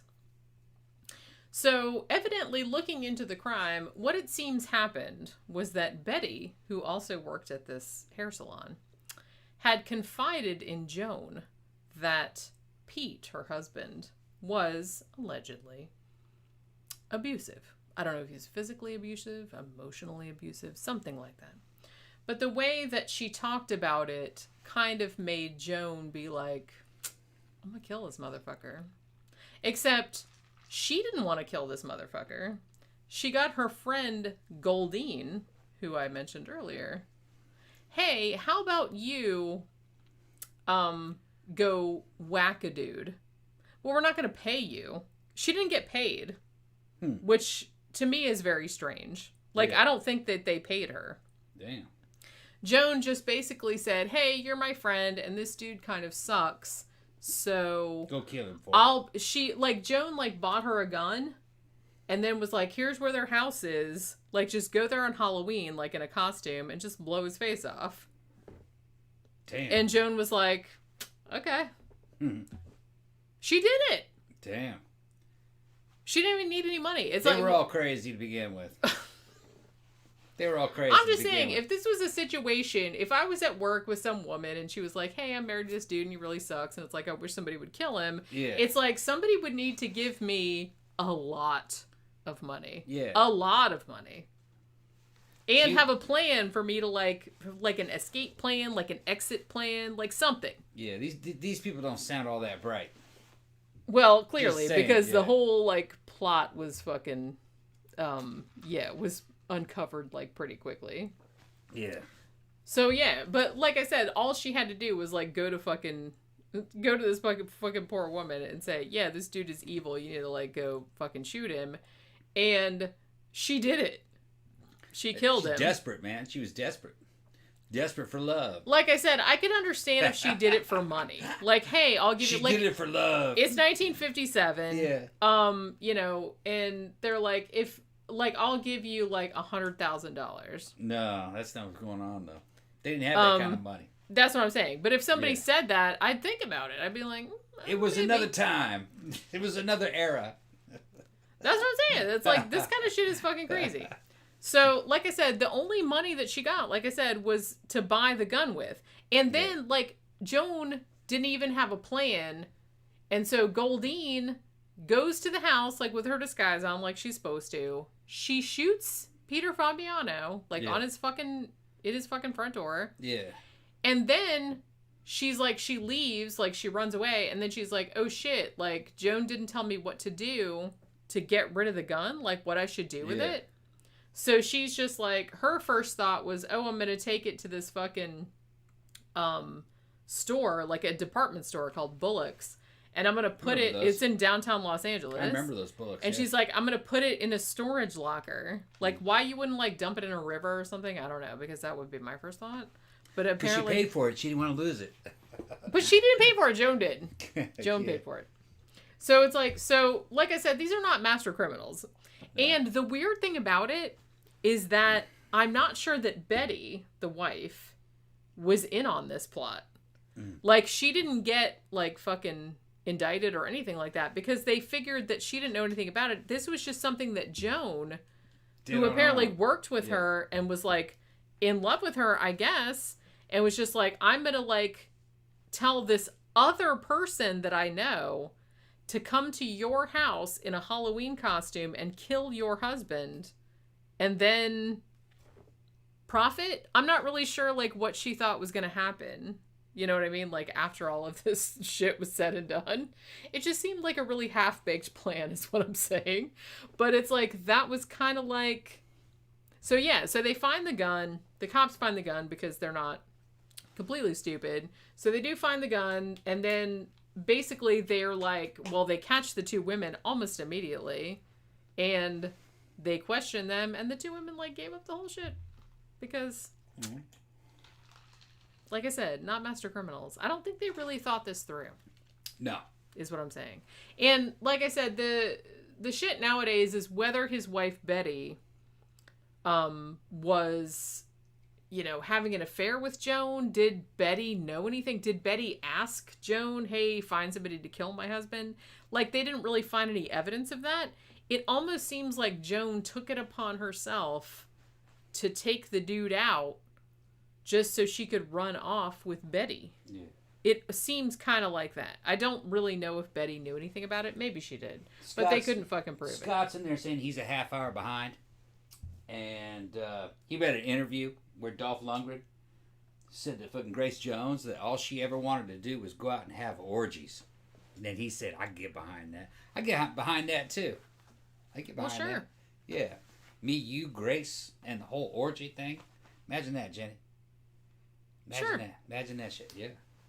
Sure. Yeah. Grace Jones could be there. Yeah, Grace would be up there fucking dancing. I mean, it'd be nice if we could like go back in time. See, it's back in time. Because it would have been better back in time. Because then David Bowie would be there. Yeah, David Bowie would be there. Everybody else would be there. And like everyone would be there that we could like get all into that shit. Now everybody's old and it's no fun anymore. I'm tagging Jenny and Grace Jones and fucking Bowie's. Fucking me and Bowie are swapping up. I'm fucking high-fiving Bowie across. Imagine that, Jenny. Then you high-fiving Bowie. Well, yeah. Of course. This is one of the reasons I was very sad with David Bowie. Yeah, right. Yeah, we told that story already. We did. Yeah. Me and David Bowie's pants. Wait, what was it? Just his pants though? Just the pants. Which pants? Wait, which pants are you talking about? His Gareth pants. Okay. Yeah, you brought that up. I did. Yeah. Well, like I said, you were the one that brought that shit up. When that movie came out, that was like a big like sexual awakening for a lot of girls my age because David they're Bowie like, "Oh my goodness, pants. Look at that there." Mm-hmm. Oh man, you bitches! Come on.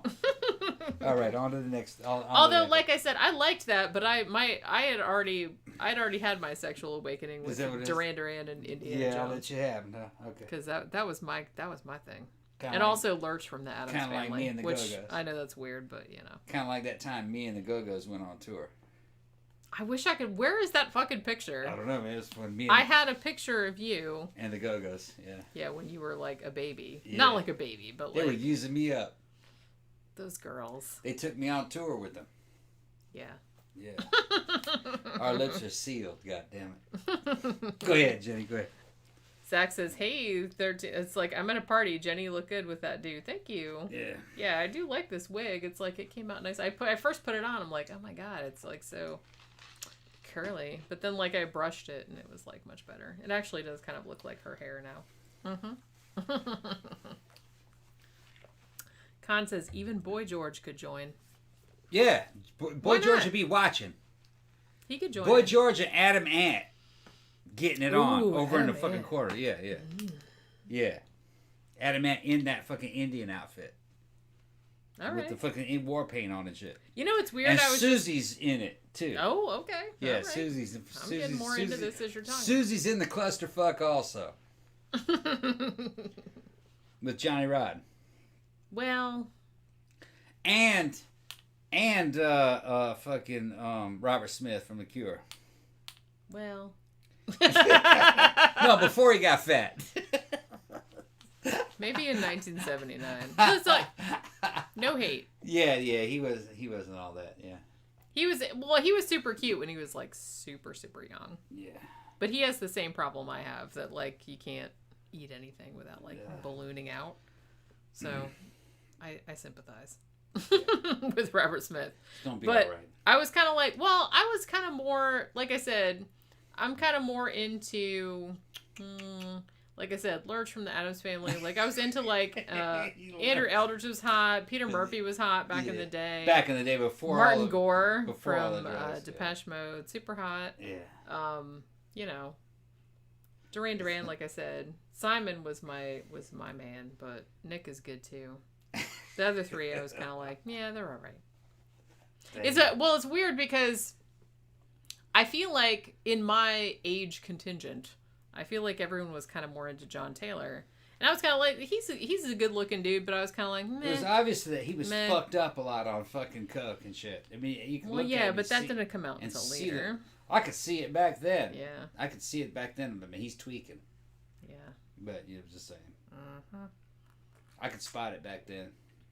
I mean, I'm a Simon girl, like I said. But Nick is, like, really close second. Talking all this shit about these people, man, I'm gonna tell you, man, fucking Billy Idol, fucking William Broad. That motherfucker was, I thought, He's pretty foxy, too. I thought he was the coolest one out of them all. Just saying. Tila says Leonard Nimoy as Spock is hot. Yes. Yeah, Leonard Nimoy. I agree. We went on, Jenny and I went on about This is why I have... We talked about that. The mirror image. The Pookie, mirror universe. Pookie, knock it off. All right. Oh, Pookie's out. Yeah. But, no, yeah, Nimoy was kind of like... Nimoy was the Jewish Christopher Reeves. Very similar. Very similar. I think we were talking about this the other night because we've been rewatching the original series. Yeah. And I noticed... a sex symbol.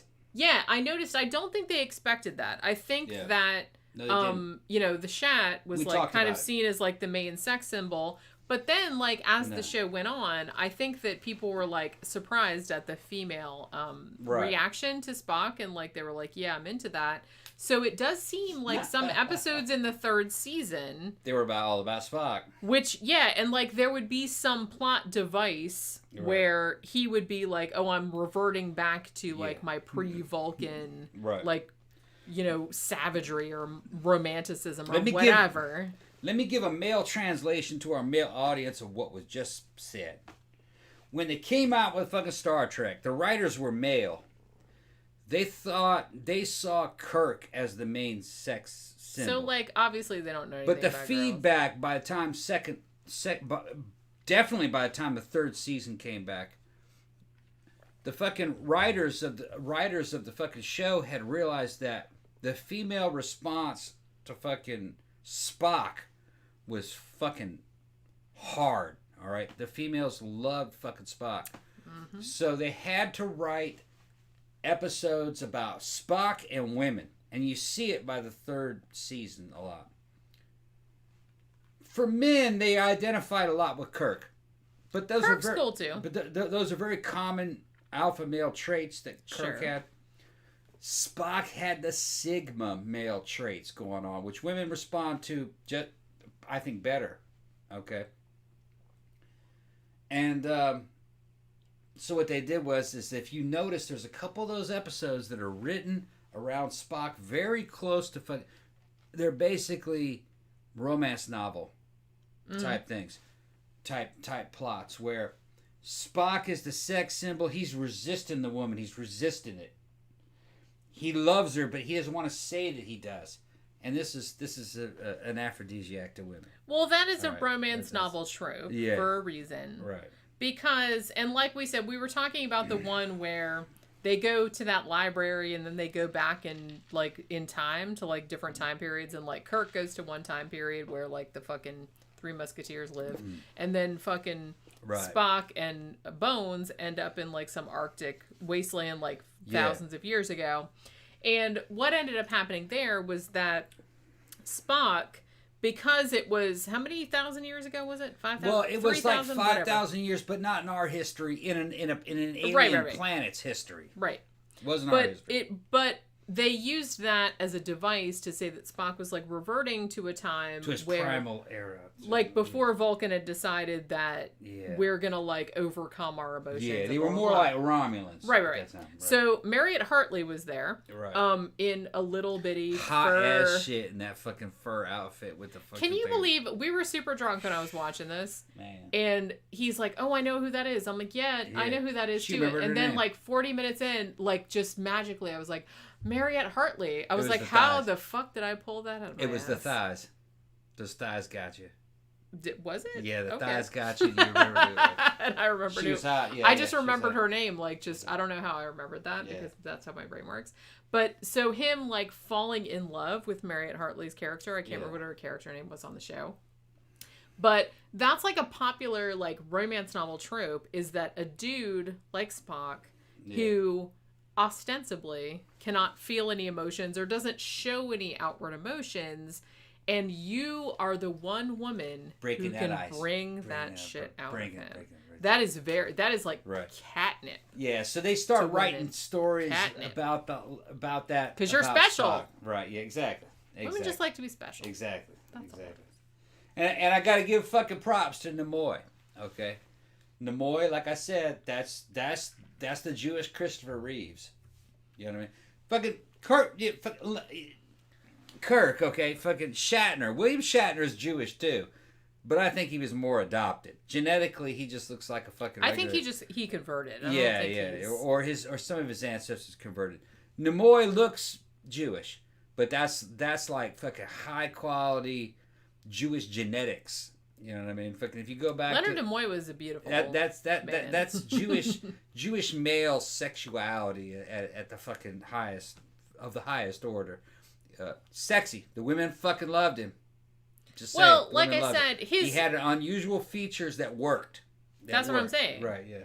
Like I feel like women in general, and like I said, I would fucking- never speak for every woman because I'm That not bitch every woman, right just there. me. Yeah. Yeah, that bitch. But right there. he had like a really like, if you have like really interesting features, that's almost better than just being like generically good looking. Yeah.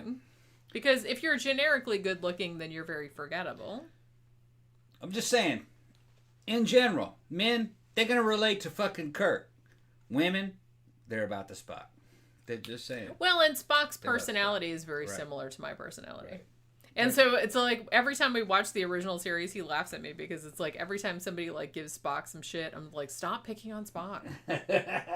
He's right. God damn it. He's always right. You know what I mean? Some people are just getting the notifications now that the show was on. They're talking about Spock, how good fucking Spock was. Spock was cool, collected, alien energy. He's my favorite. Tila saying, oh yeah.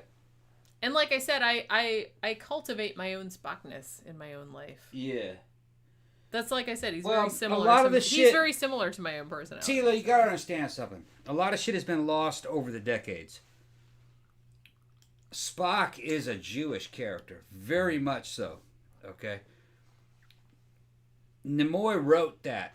That started off as a very generic alien he created character. that character. It started off very, very fucking generic, and then Nimoy took what he knew about Judaism and being a Jewish being an male, outsider, being an outsider inside the American system, and he made that character. It is a Jewish character, and it's a fucking badass character, and it's badass because of Nimoy, really. Leonard Nimoy knew how to act. He knew how to manipulate the energy and the gifts that he was given. And he took the whole outsider and other thing and made that into a sci-fi That's what I mean. image. He owned it. That fucking, right. You know, right. He owned And it. the thing is that Spock was fucking cool. He wasn't nerdy. He was very cool. And, well, like I said, I just think goes it to show you helped how that how gifted fucking Nimoy was. Yeah, you know. he was able to put across someone who essentially was always right. He was in a lot of ways what nowadays you would say he was like a nerdy character because he knew everything. He was an alpha nerd. But he could still come across as like cool because he always knew what was going on. He was always correct. Everybody looked to him for, you know, guidance because he was the one that knew what was going on. I'm gonna counter that. He wasn't always correct. Well, most of the time. He was good at certain things. He was very proficient. He was very proficient at logic and all these other skills. There were some episodes that showed the limitations of that, like when the Galileo crashed and he's dealing with emotion and he's dealing with other people. He wasn't good at that.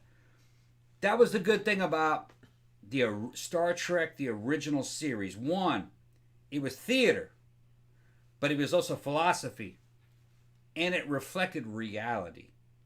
It wasn't a bullshit version of fucking of ideology. That's the way things really are. But we're going to tell you this tale in a mythological sci-fi format to teach you a lesson. And yeah, man, no. You go to fucking, if you want to fucking learn some shit, you go to the original series. Then you watch the movies. Then you see Star Trek Continues free on fucking YouTube. Because fucking Star Trek Continues is also like the final, to me, it's the final fucking season of the original series. And it all just kind of falls into place. Some people say Deep Space Nine. Deep Space Nine was fucking very cool. With Cisco and everything. Wait, Voyager. I don't think I saw Deep Space Nine. I don't think you've seen that. Voyager was good. The fucking Next Generations had a lot of good episodes. I like that. But really, you know, I fucking liked Enterprise. With fucking Archer and Shran. He loves Enterprise. I love Enterprise. But Shran fucking... Well, Jeffrey Combs. Jeffrey Combs was fucking... I love Jeffrey Combs. Shran was the alien version of fucking General Patton. I fucking love Shran. Shran was a good character. That was back when they could write cool stories. They don't have the talent now. We'll see. It's just like everything else. It's a cycle. It will come back. It will come back. Now, Star Trek Discovery that they have now fucking sucks. Right, but that doesn't mean that it'll come back across the board that there are no good writers. The best sci-fi going right now today would be Mandalorian. When it comes to sci-fi writing, Mandalorian. Season 1, fucking somebody sent it to me on Blu-ray. I fucking loved it. I don't have season 2 yet, but from what I'm hearing, season 2 is supposed to be awesome. Didn't that just start? It just started. If anybody has season 2, send it to me. I ain't giving Disney. Although, well, I'm telling you right now, I just got Hulu because it was cheap. Yeah. There's a Disney Plus add-on. Is there? I don't know how much more it is. So if you want me to do that, but Hulu has a bunch of shit that I wanted to see. That the best sci-fi. Today I watched Books of Blood, that Clive Barker adaptation. From what I've seen right now, the best new sci-fi going is Mandalorian. But if you want traditional sci-fi with good fucking lessons that will fucking help you in life and help explain shit, that's the original series. Well, I feel like the original series, in a lot of ways, was like really ahead of its time. Yeah. I mean, in its attitudes. Yeah. And it's kind of like the best. It's just very like fucking humanistic. Yeah. You know, that's what I like about it. It's just kind of like you had all these sci-fi writers like writing for the show, and from, you know, it was just like everything was very like logically come to you. It's like everything was very like, what are we going to do about this problem? And it's just like, I really, really like the way the writing went on the original series. Like, I don't think I've seen a lot of I saw Enterprise because you showed me that, which was good. I've seen some of the ones with Picard. I haven't seen the new Picard, but what's the one? Now everybody says the new Picard's not good. The writing's none of that's going to survive. People are talking about Star Trek in the fucking comments now. Yeah. The original. Okay, the thing with fucking Enterprise is that Enterprise had a weak start. It took a couple seasons. Once you were there, fucking with like the shit when the fucking Time War started. I thought it got a lot better. That was around halfway through season 2. I thought it was really good then, but there's just something about the original series. Deep Space Nine was good, like I said. Next Generation, it had some really good episodes. It had some good shit about the Borg and everything. Yeah, I liked those. But there was something about Next Generation is that sometimes it got kind of soapy. You know what I mean? I feel like that's a danger of every show because here's the thing. You can't have fucking super action happening like every second. You're gonna have to have like some human drama, because you complained about this about The Walking Dead too, like when we were watching it. But I feel like every show does that after a time, because you kind of have to. Yeah. Because people don't like give a shit about the characters, or don't give a shit about the relationships between the characters. It's like I said, you can't have like fucking ninjas fighting dinosaurs in every single episode. Go the rest of the movie. You know what I'm saying? Yeah. So, you know, well, I gotta go to the restroom. Hold on. he puts his hand like right where my mouse is. This is like, all right. While he's gone, we're talking about some more murders. So you said Disney Plus was like another $6. I don't know. Like, I feel like I really like. I don't know why. Just like yesterday, I was kind of like, you know what? I'm gonna like get Hulu, even though I already pay for Netflix. I already pay for Shudder. But then I was like, you know what? I feel like maybe I should pay for Hulu as well because it's kind of cheap and it has like a bunch of movies that neither of those have. So I just pay for that. And like this morning while I was like getting ready for the Halloween show, I actually watched Books of Blood, which I guess was a Hulu original like thing, like an adaptation of like the Clive Barker thing, which was pretty good. I mean, it was gory and stuff and it was all right. But you know, I just like went through their shit and it's like they had a lot of stuff that neither Netflix nor Shudder had, so I was like all right. But I don't know if I want to pay another $6 for like the Disney Plus thing, although I do love The Mandalorian, so I don't know, I'll think about it, but we'll see how it goes. All right, so let's talk about another murder. Now this one, I'm going to tell you right now, kind of a bummer because it's a little kid. This happened in 1973 when I was 1 year old. Now this was a little girl named Lisa French. She was 9 years old. Now Halloween 1973 comes along and she actually wants to dress as a butterfly, but because they're in Fond du Lac, Wisconsin, it's cold as shit on Halloween, which I have never experienced because I'm in Florida and it's always like swamp ass season pretty much. It's always hot here on Halloween, but up there it's cold. So her mom was just kind of like, yeah, you can't be a butterfly because it's too cold out, so why don't you like find another costume like that's warmer. So Lisa decides she's gonna dress like a hobo because that's kind of what you do when you can't dress as something else. So she has some dinner and then she gets all excited about trick-or-treating like we all did back in the 70s. And she goes out of the door and starts trick-or-treating. Now, what she was supposed to do was she was supposed to go and like meet up with a friend of hers, and they were supposed to go to this place called the Pumpkin Place. And I guess like even back in the early 70s, I don't remember this shit. But what are you looking at? What am I looking at? Okay, I thought you were looking at something like someone was like chasing you or something. No. All right. Like, what are you looking at? Well, he's like looking at the door like someone's gonna chase him in here. No, not at all. Where is Pookie, by the way? I don't know where she is. I meant to like make her a witch's hat. We got 70 people on here watching already. What? Yeah. Yeah. See what everybody's saying. Go ahead. Okay. So, like I said, this one's kind of a bummer, so, you know, because it's a little girl. Never. So, Lisa's out dressed like a hobo. So she's supposed to, like, meet her friend, and they're supposed to go to this place called the Pumpkin Place.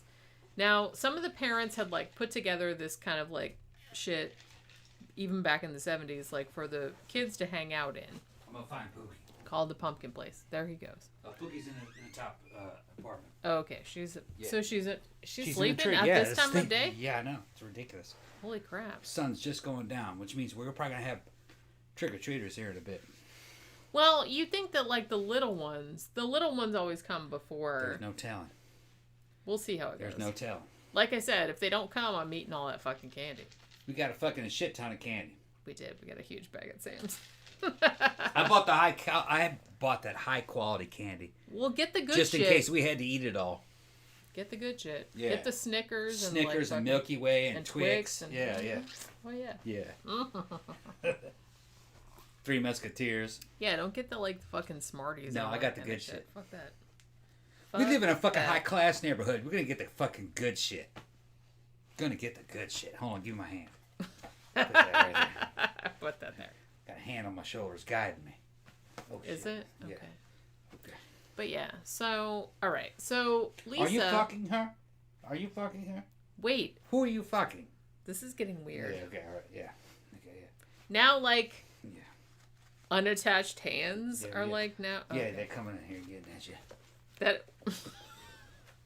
Oh my goodness. Oh my goodness. Yeah.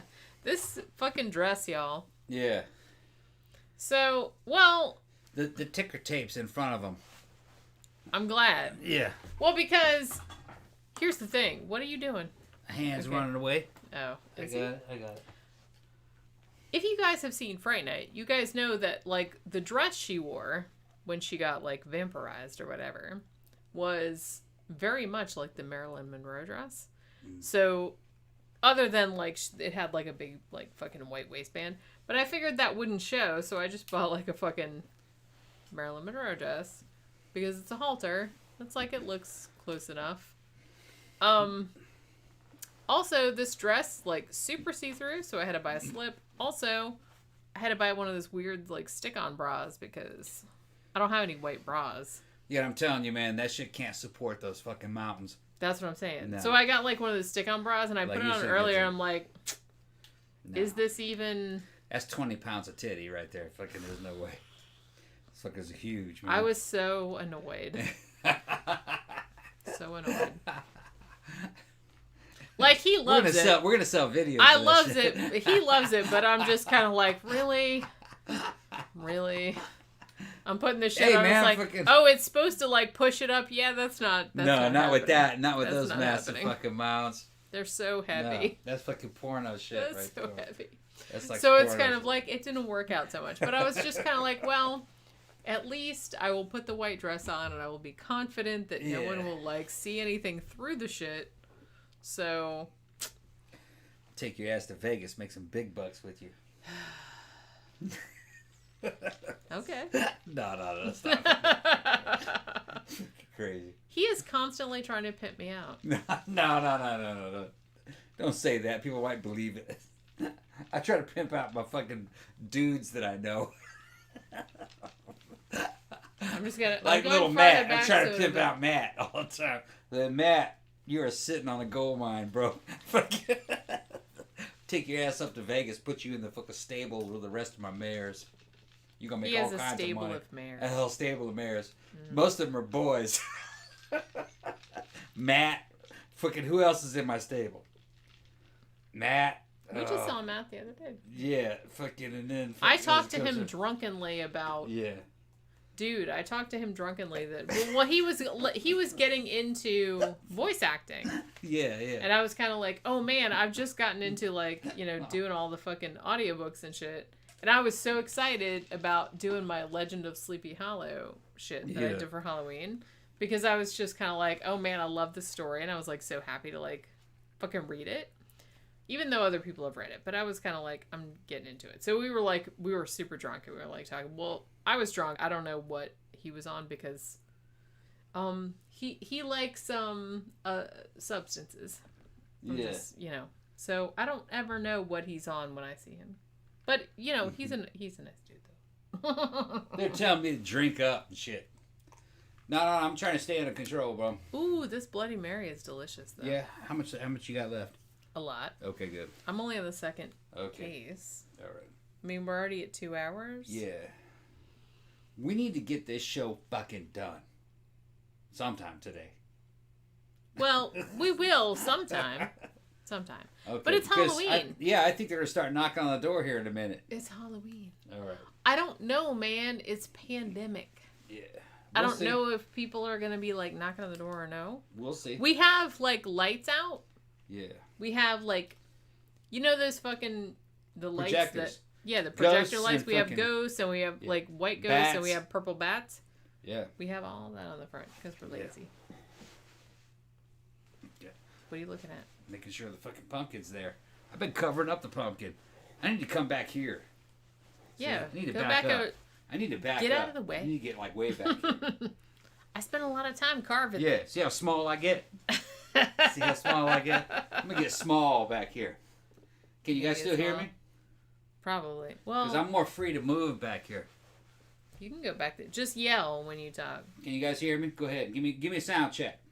Zach says it's funny to see me play with my hair in a feminine way.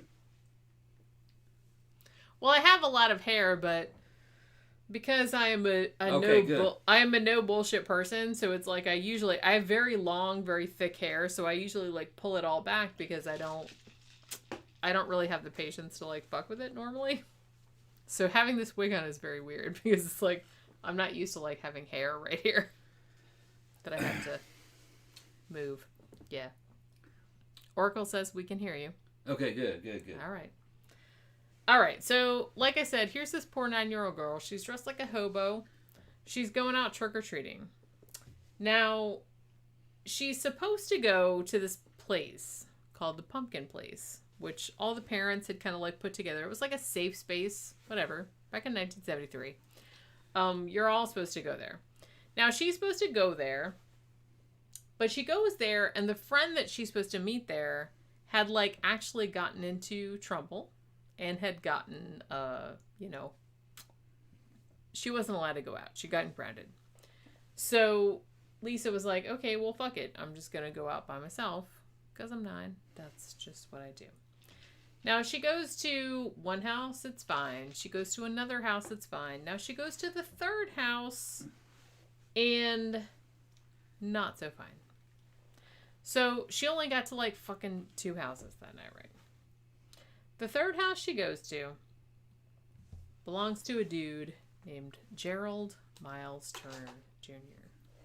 Now, she knew this dude because this dude used to live in the other half of a duplex where her family used to live.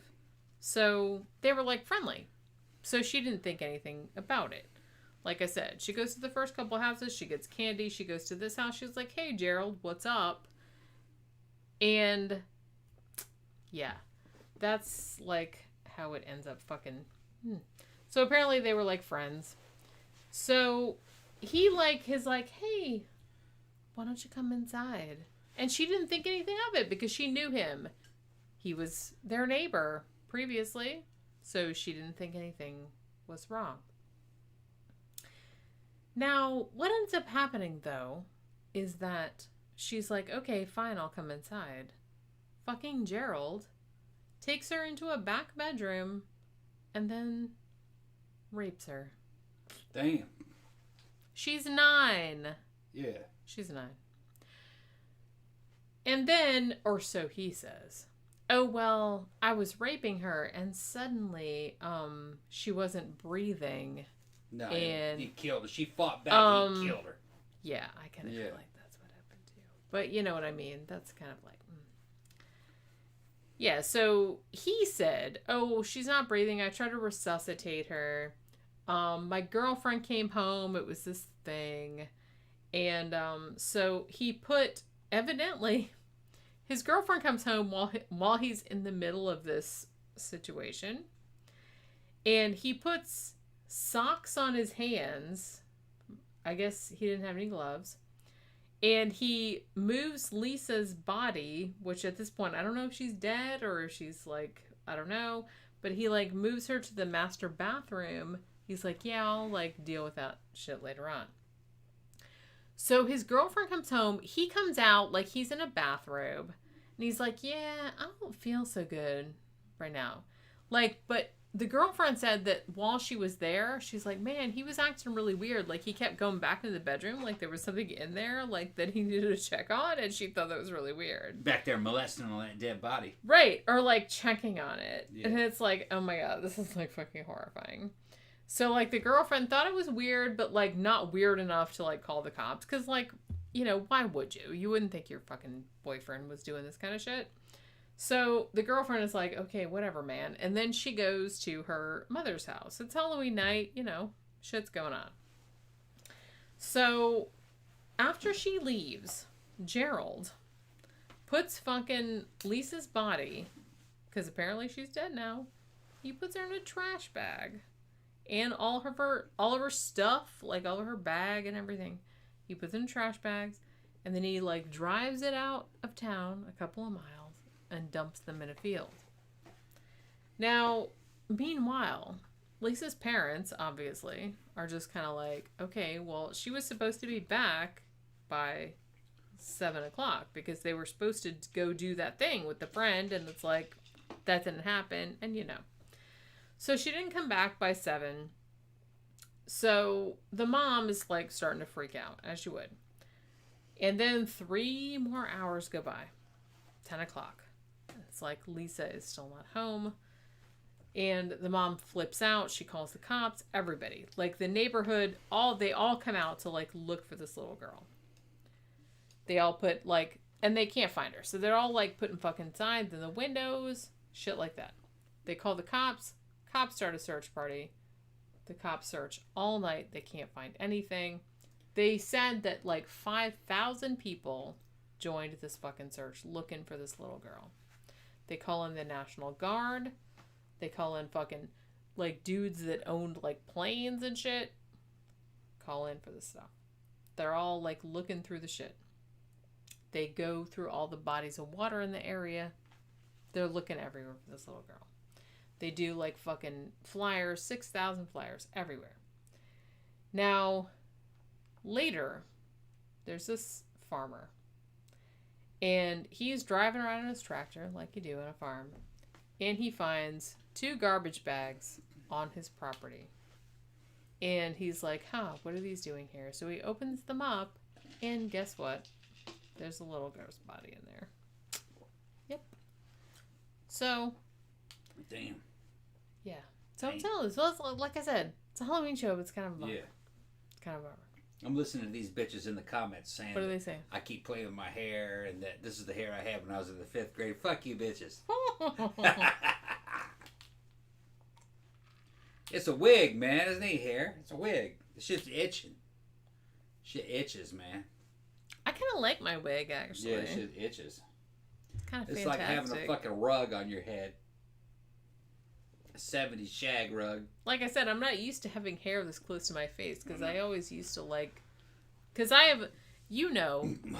I have very long hair and it's like baby hair, but it's also, there's a lot of it. Yeah, it fucking falls out constantly. Yeah, so it's kind of, every time I brush it, every time I wash it, every time it's like this big chunks of it, there's like, you have to pull like chunks of it out of the fucking shower drain. Yeah. It's like all over the fucking bathroom floor every time I brush it because it always like falls out. Yeah. So it's kind of like, there's just hair all over this fucking house. That's my hair. Well, I gotta vacuum it up. It's not all over the house all the time. I clean it up. Well, I know, but like I said, it's a pain in the ass. So... But for that reason, I usually keep it like all pulled back because it's a pain. I don't want it like in my face all the time because it's always like... So it's very weird to have curly hair like in my face. My natural hair will not curl. Yeah. Everybody's talking about hair now. Fuck hair, bro. Let's get on with the show. Yeah, it's just hair. It's fake hair. So, yeah. It's a hair system. It's a hair system. Yeah. So, okay. At this point, so the girl's found dead, right? Farmer found her in the field. Now, they had actually started questioning Gerald Turner the day after Lisa had been reported missing. Just because he was a neighbor of theirs formerly, and like he had known her, so they were kind of questioning everybody. Now they also knew that because she had only been to 2 houses before she disappeared, that obviously somebody along the route had to know what happened to her. So they questioned the 2 people that had, that she had gone to their houses previously, and they were just like, yeah, she came here, she got candy, it was all fine, she took off. So after that point, like the 3rd house, they're like, okay, well, no one's seen her after this point, so something had to have happened at this stage. So they questioned Gerald Turner. He's like, what? I don't know anything. Like, I just gave her candy and she took off or whatever. But they didn't buy that, which they shouldn't. And so they continued questioning him. They questioned him for fucking 9 months. They kept bringing him in. They kept questioning him, shit like that. And finally, after 9 months, he broke down and confessed that he had killed her. So during the trial, the medical examiner said that Lisa French had actually died of asphyxiation. She wasn't smothered, she wasn't strangled, she wasn't anything like that. It appeared that she had died during the course of the sexual assault. So it does appear that this dude, I don't know if he like intended to kill her. Well. But he was for sure raping her, which... He intended to rape her, and he not intended good. to rape her. If you're intending to rape someone... And she resisted, so he killed her. That's what happened. I kind of feel like that's right. what happened to him.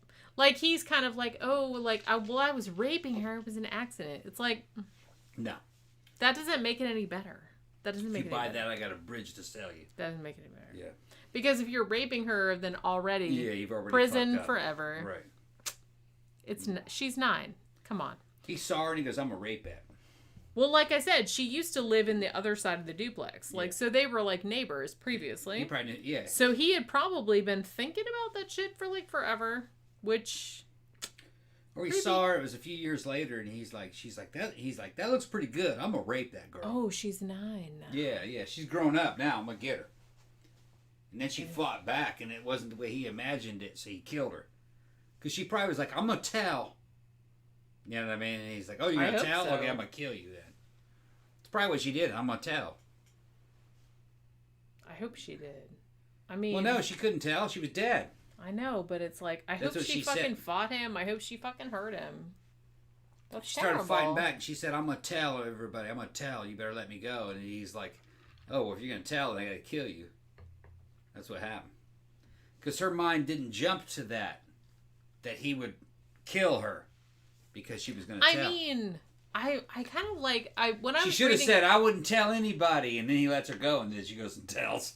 Well, the thing she's is, a little though, kid. She that's can't what I think mean. that way. It's like, I was trying to, like place myself back into when I was 9. Yeah. And it's like, I don't know. It kind of scares me because it's like, you can't outthink an adult. And that's what I mean. happen. That's what like freaks me out about that shit. She because it's like when I was 9, I can't even remember when I was 9, but it's like I think I would have just went along with whatever an adult told me to do. Well, maybe something like that you would have said. Although something like that, I'd have been like, no. yeah, no. You better let me go. I'm gonna fucking tell on you. I'm gonna tell on you. But you're a kid. You don't realize that that if you say that, he kills you. I kind of feel like as a 9-year-old, I'm projecting back like to from the way I was later. I think that when I was 9, if somebody had done that to me, I think I would have been like, yeah, I won't tell anybody. And then like as soon as he was gone, I would have told everybody. There's adults that make the same. Everybody. There's adults that make the same fucking dumb ass mistakes. I saw a fucking security video. A fucking robbery going down in Brazil because all the fucking good ones are going down in Brazil. Some guys jump off a fucking motorcycle with guns. They're robbing the place, okay? Somebody reaches and grabs their phone to take a fucking picture of the robbery. What do? Blow his fucking head off. Think about it. Yeah. What do you mean, yeah? They fucking... A robbery is going on. What does the dude do? Grab his cell phone, and try to videotape it. They kill him. Well, unless you're in a place where they can't see you, I would not. No. He was just in a fucking. I would not advise. Yeah, it's just he thinks in his mind that because he can get them on camera, that they will stop doing what they were doing. That's an idiotic fucking concept. The dudes had fucking guns. Look, it's the 21st century. If you're filming somebody doing something, they're obviously not ashamed of it. So it's like filming them is not going to shame them into stopping doing it. No, they killed him because they'll just and they're obviously proud of it. Well, that's the same thing. Well, that's the same thing as I'm gonna tell. Don't tell them that you're gonna tell. What are you talking about? Do that shit on the download. Yeah, right. I'm gonna tell. That's what I'm saying. They'll fucking kill you. I'm more a go along with the person until you're out of danger, and then fuck them over. Right. I'm more of that kind of person. I couldn't believe it. I mean, they're robbing the fucking gas station, and the dude pulls out his phone and tries to stop them by fucking recording. They just kill him. Yeah, that's just... Which, like I said, that's not blaming the victim. I'm just saying that... I'm going to go ahead and blame... That is not something that you should be doing. I'm going to go ahead and blame the victim. You stupid motherfucker. I would never do that. They'll kill you. Well, yeah, I'm not going to film some, like, fucking crime going on right now. Like, hey, just... look at this shit. So let that be a lesson to you people out there. Okay. Don't film crimes in progress. I've seen the fucking crime Well, scene if they're going to do the crime... If they're doing the crime, that means they might as well already... add another crime. Yeah, they don't give a shit. You might as well fucking... No. If they're already committing the crime, your camera's not going to fucking help you. They'll fucking kill you. Okay? Yeah, you're like, look, I'm filming you doing that. They're like... Right, just let them go. Let them leave. Let him... I said, film it, but film it on the down low. Well, they'd been leaving already. Film it maybe when they're on the motorcycles trying to pull away. But they were right there. He fucking pulled out the camera to film them, to try to stop him. And they just fucking turned around and shot him right in the fucking head. And he hit the ground like a sack of shit. I mean, you know what I mean? A camera is not a gun. It just didn't. Well, and like I said, anyone that's going to do that kind of crime is not going to be shamed. No. By that damn camera. Right. So, like I said, if you're going to film it by all means. If but you just can get away with keep it on the down low. Right. And then report it later. Yeah, well, that's all I'm saying. And that's kind of what film it from a safe distance. That's what I'm saying. That's what I advocate. I advocate just going along with shit and then just be like, yeah, man, I'm not going to report shit until you're like safe, and then you're like, I'm reporting all the shit. You are going to prison. Like, you know what I mean? Just get your ass out of danger. That's all I'm saying. But yeah, so this piece of shit, this douchebag, this fucking whatever you want to, this fucking cockwomble, whatever you want to call it. So he has this little girl that he had lived next door to for a very long time, and apparently had been like watching her for whatever reason. And then finally he's like, yay, she's coming to my house trick-or-treating. Hey, come in here. And she didn't think anything of it because she knew him. And then she comes in here and he rapes her. And then he's like, oh, I accidentally killed her in the course of like fucking, which I don't fucking believe. I feel like she was raping her and she's like, yeah, shit, not cool. And he was like, okay, well, and then killed her. So, yeah. So it took them like 9 fucking months of questioning. But finally, they got him to confess. Now, sadly, the jury only found him guilty of second-degree murder. Because I guess it wasn't premeditated. Okay. It wasn't premeditated, so second-degree murder. They also got him on enticing a child for immoral purposes, which was a thing. Acts of sexual perversion, because, you know, pedophile. They went easy on this dude. Yeah. Now, you just don't see a 9-year-old girl and go, well, I'm going to get that. That's what I mean. That seems like that's a big red flag. That should be death penalty. Just 9 years old. That should be death penalty. I'm not arguing with you on that. I'm just saying, that's death penalty shit. Because that's like some shit normal people... No one sees... No one normal. No one normal sees does that a 9-year-old girl. Yeah. It's like, oops, oh my God, I accidentally raped her. Yeah, that does not happen. That does not happen unless you were already a garbage person to start with. I'm just saying. Mm-hmm. That dude there had a very lenient judge. Had that been me, that bitch would be on death row. You would think. That's serial killer shit. What are you talking about? That's what I mean. What are you talking about? Yeah. I read about these motherfuckers every fucking day. That is a red flag. Red flag. So, yeah. Guilty second-degree murder, enticing a child for immoral purposes, acts of sexual perversion, because, like I said, pedophile. Now, one of the psychologist at the correctional institute where he was taken, has said, and I quote, "He has a cold disregard for people, mainly females, i.e. women. He does not have conscience control to inhibit his impulses for pleasure and to confront to society's laws. I'm not sure. You mean? That's what I mean. I don't think that's the word you wanted to use, dude. I think you meant conform. Conform to society's laws. But okay. To confront to society's laws. Yeah. But yeah, so I don't know. Is that really an excuse? I feel like no. He felt, the judge said he seemed to feel no remorse for the crime. So, yay. No.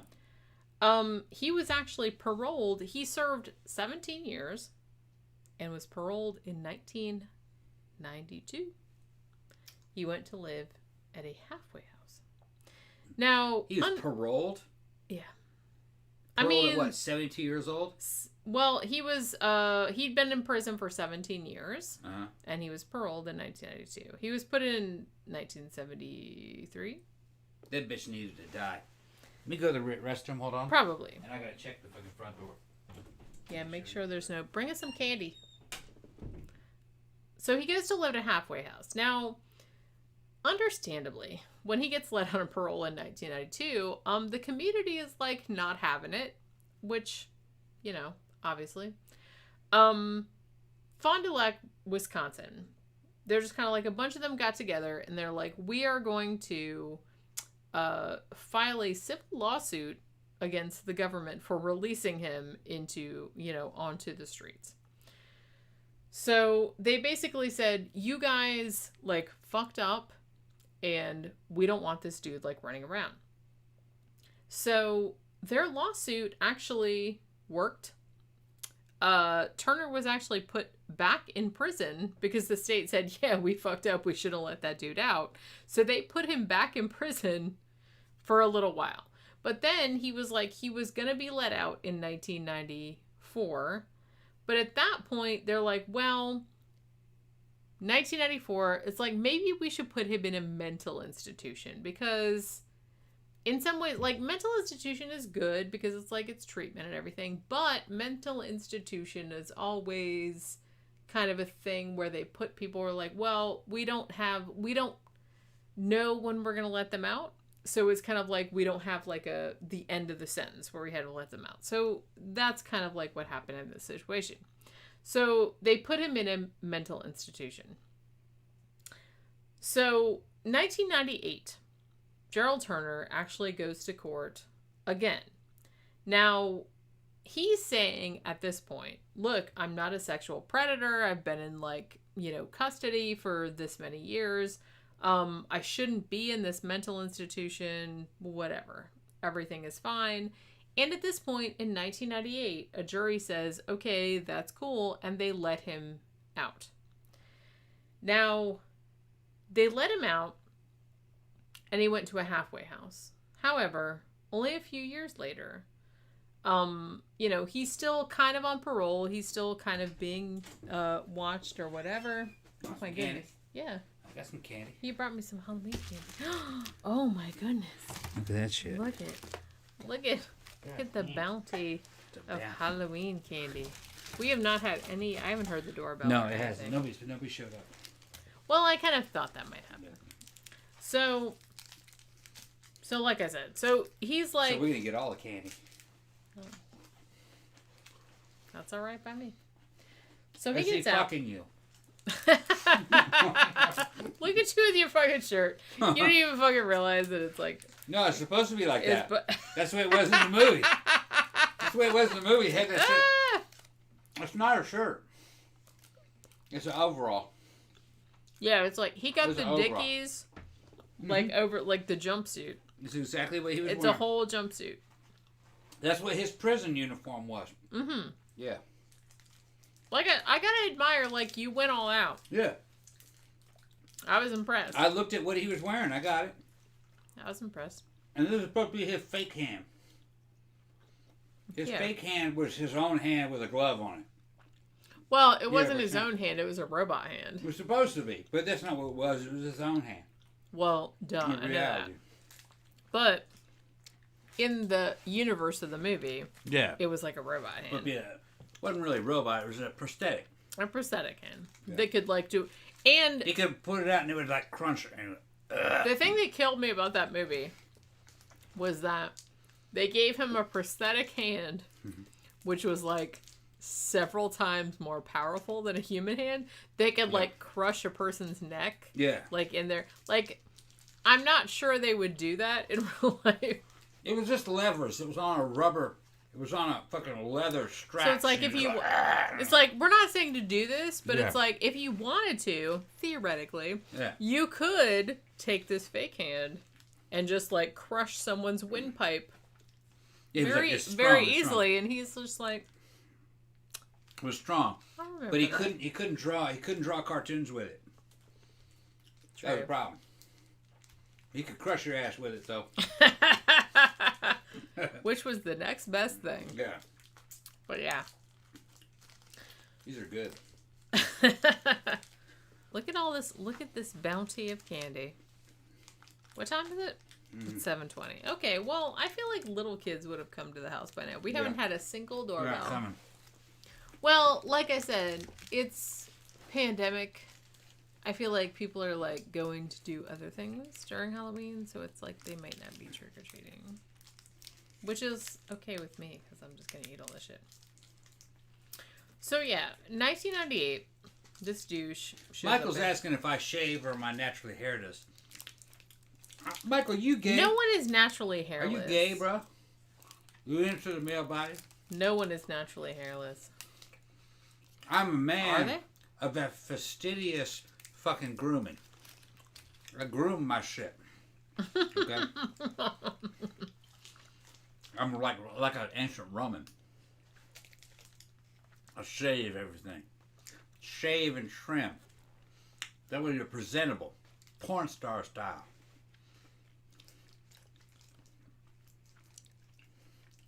You done? Oh, okay. Of course I'm done. I eat a Snicker. You eat a Snicker, man. That's all you need. He is like, as long as I've known him, he has shaved everything. Yeah. But I don't really like grow a whole lot of body hair. I'm civilized. But I don't have that's one of the things that I like, because I feel like there's this double standard where... I don't have those monkey genetics. Well, I feel like there's a double standard where dudes want women to shave everything. Yeah. But they're not willing to Yeah, shave they look everything. like fucking an ape. But there's like, that's Yeah. what I mean. They'll be like, there's fucking hair all over the chest and their fucking junk and everything. It's like, Yeah. I don't want to put that in my mouth. Come on. I'm a gentleman. That's what I mean. So I like that about you, that you are willing to go the extra mile. Oh, yeah. It's like you do like what women are expected to do. Always. That's why I have such a long line of beautiful women in my fucking past. I got pictures to prove. Even Jenny knows. I do. I got fucking nothing but beautiful women. Nothing but beautiful women. You're the last one. I'm the last one. You're the last one, yeah. He's throwing all the garbage up in here. Yeah, I'm putting it up there. Yeah, so what Jen's happened? the ultimate one. That's right. I'm the Yeah, ultimate. the other I'm one. the ultimate woman. That's what I meant, yeah. I am kind of. I always kind That's of what I felt. I always kind of felt like myself, You like that. Yeah, you're the ultimate one. Well, because I felt like I was the ultimate.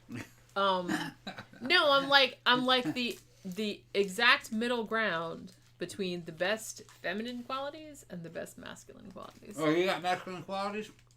Hey, I didn't know that. Talking about all your logic? Logic, my love of horror movies, Okay. all that kind of stuff. Okay. Which for a long time was considered very masculine. Okay, I got you. So, I got you. Yeah, all right. yeah, you see what I'm Yeah. saying? Yeah. Other people might disagree. Mm-hmm. But I always kind of like felt like I was kind of like the perfect like balance between the two. I don't know. Maybe I'm weird. Maybe I'm not like that. I would like to eat more candy, but I gotta like fucking. There's more right there. I gotta do. Well, I know, but I gotta do this fucking show. Okay, go ahead. So this douche hat. Douche hat? Yeah. Okay. He lives in a halfway house. Now, because he's still on parole, they have to like go and check his shit for like parole violations or whatnot. So they do a check of his computer in 2003, and not surprisingly, his computer in 2003 was full of like porn.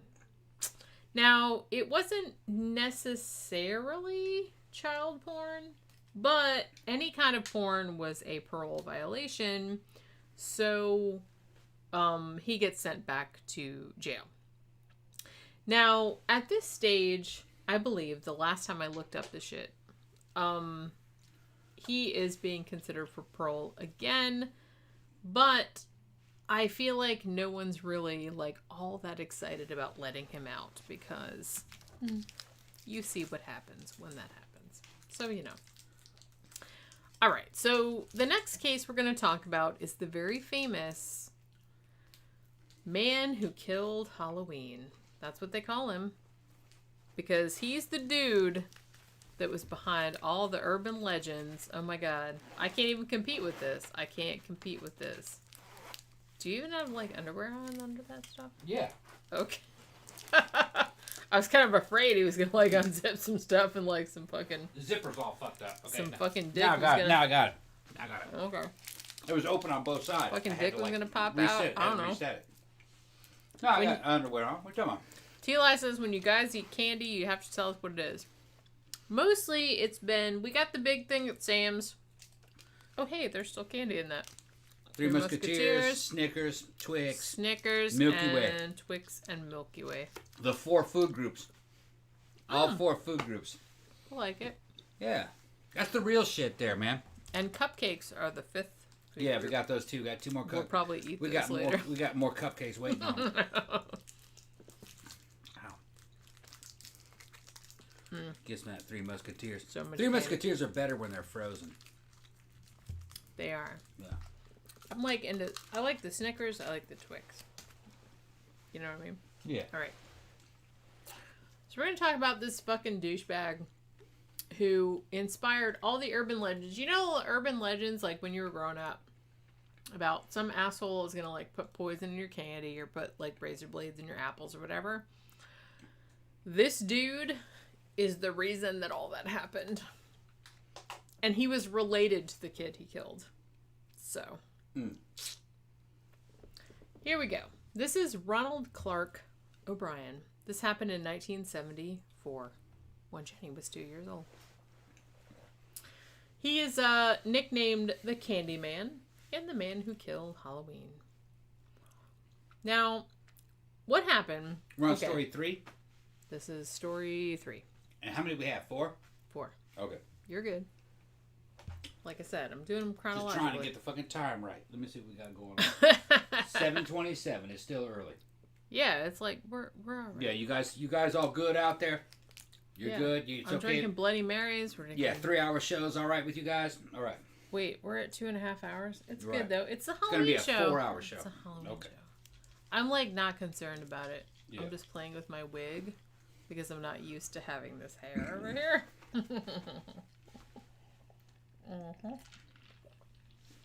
So here's this dude. Makes me think about taking food out for fucking, to thaw it. What kind of food? I don't know. I got all kinds of fresh stuff. I got fresh beef. I got fresh chicken. He went to Yeah. Sam's yesterday. Yeah. He's very excited Yeah, I about got all kinds of stuff. I'll make something. Oh, well, you know what? We got all those fucking frozen hamburger patties we got to use up. And I have the hamburger buns and stuff. We gotta just have like a quick hamburger when we get done. You think I ought to fucking thaw some of those patties? Sure. Okay, let me thaw some patties for us. He's going to do that right Let me go put them out. Okay. now. All right. Go ahead. So, like I said, we're talking about the man who killed Halloween. So, this is a dude. He has a wife. Her name's Denise. Okay. They live in Deer Park, Texas. They have 2 children. Timothy, their son, and they have a daughter named Elizabeth. Now, this dude, Mr. O'Brien, he was an optician, and he worked at Texas State Optical in Sharpstown, Houston. Also, much like BTK, he was a deacon at the Second Baptist Church. He also sang in the choir, and was in charge of the local bus program. So, like I said. So, Halloween comes, 1974. Mr. O'Brien takes his 2 children trick-or-treating in Pasadena, Texas, the neighborhood where they lived. Now, Mr. O'Brien and his neighbor also had 2 children. They all go out together. Oh my God, did you find Pookie? Yeah, she's up in the top apartment. She's still sleeping up in there. Why is she sleeping at this time of day? I don't know. That seems very odd. Yeah. I hope she's okay. She's fine. Well, it seems weird for her to be sleeping at this time of day. We don't know that kitty's sleeping patterns. Yeah, I do, actually. Well, she must have stayed awake. She's up in there looking at me going, get out of here. And I was like, all right. Although I have to say, she was like making bread on my head at like fucking 6 a.m. Making biscuits. Yeah. Okay. She just like comes up and she's like, hey, I'm gonna get all about that. So, okay. So Mr. O'Brien takes his children trick-or-treating with a neighbor who also has some children. Now, they go around the neighborhood, not to a huge amount of houses, but they go to this one house, and whoever is in the house doesn't answer the door. So at this point, like, the 2 kids are like, fuck this, man, and they go to the next house, but Ronald stays at this house. Now, he catches up with the group of his kids and his neighbors, and he's like, hey, that dude actually did eventually answer the door, and here he gave you guys some pixie sticks. 5 of them. So he pulls them out and he puts them in all the kids' bags. So, like I said, he gives one to his son, one to his daughter, one to his, one each to each of his 2 children's, neighbor's children, and one to this other, like, 10-year-old kid that, like, fucking wandered by. Now, so they go back home. Now, Timothy, Mr. O'Brien's son, says that he's like, man, can I have some candy before I go to bed? So his parents say, of course you can. It's Halloween. So he decides that he's going to have the pixie stick. Now he's like, oh, I have a hard time, like, getting it open because it was, like, stapled shut. So, his dad, like, helps him open it and, like, get the powder all loose and stuff. Yeah. You know, have that pixie stick. This is going to be, like, fucked up later on. So, the kid eats the pixie stick, which, like I said, if you're not in the U.S., I don't know if you know what a pixie stick is. They have like little bitty ones that are like a regular straw size, and then they have like big. These were 21-inch ones, so these are kind of like the big ones, yeah. It's a big 21-inch fucking plastic. It's a straw, and it's basically full of like flavored sugar. Yeah, and you basically like cut it open, and you like pour it in what your it really is pre-sweetened Kool-Aid mix. Yeah, it's kind of like that. You can drop that into water and it makes Kool-Aid. I've tried it. If you put enough in there, it's just Kool-Aid. Yeah. Kool-Aid mix. But if you have it in a tube, for some reason, when you were a kid, pouring it into your mouth, there was something about it. It was just like... It was like those fucking... Yeah. You remember those like Lick'em kind of things? They came with like sticks. That fucking... It was like a vanilla flavored like candy stick, and you kind of licked it, and then you like dipped it in the powder, and then you like licked it again, yeah. It's fucking pre-sweetened Kool-Aid, which is a drink mix. Essentially. Yeah, that's what it is. That's what it is. They can come in any flavor. Yeah.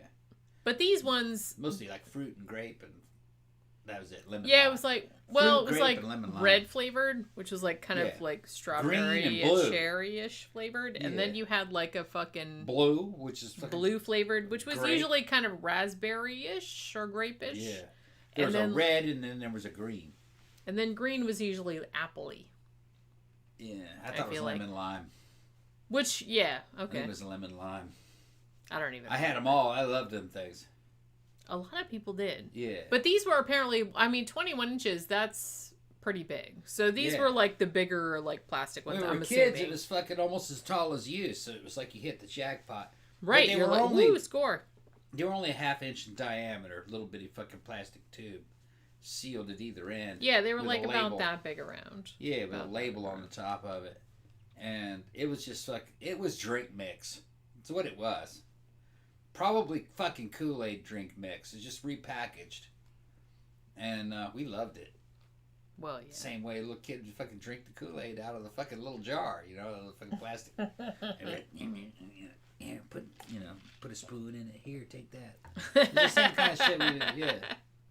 Yeah, I liked all that sweet shit. Sweet, sour stuff. I did too. Powdery stuff. I liked powder. I liked Pixie Sticks too, which, like I said, probably would have killed me in this situation. A normal Pixie Stick, though, was the size of a drinking straw. It was fucking Yeah, powder. they were usually like drinking straws. Yeah. They were like kind of like, not like plastic straws, No, but they it's a were paper kind of like straw. paper straws. Wax paper and they were straw. folded down on each end. Yeah, with a spiral color, white with a spiral color going on there, like purple or green or whatever. And you bit the top of it off and you poured it into your mouth. And fucking, oh yeah, like you did something. And it was just fucking cool. It was like snorting Coke. Yeah, it was cool. Yeah, when you were a kid, 70s shit. It was, yeah. Well, I kind of feel like that's sadly what happened in this situation was that. So the kid is like given the choice of like, yeah, you can have some candy from your bag, and the one thing he picked, unfortunately, was the Pixie Stick, which, like I said, was apparently a big one. So he took it, and then like his dad, like he couldn't get it open because it had been like stapled shut.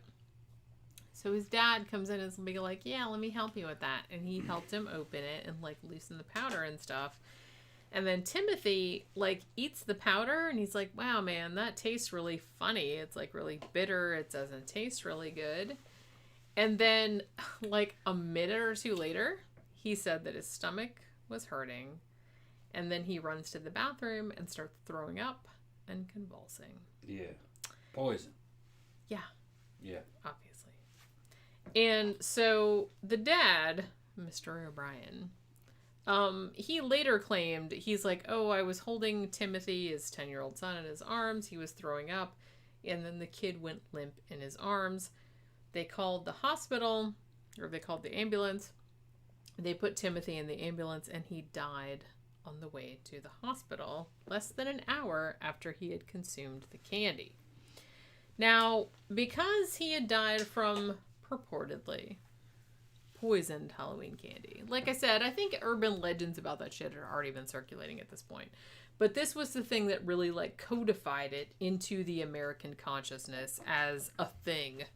You know what I'm saying? Yeah. Because this happened like back in the 70s.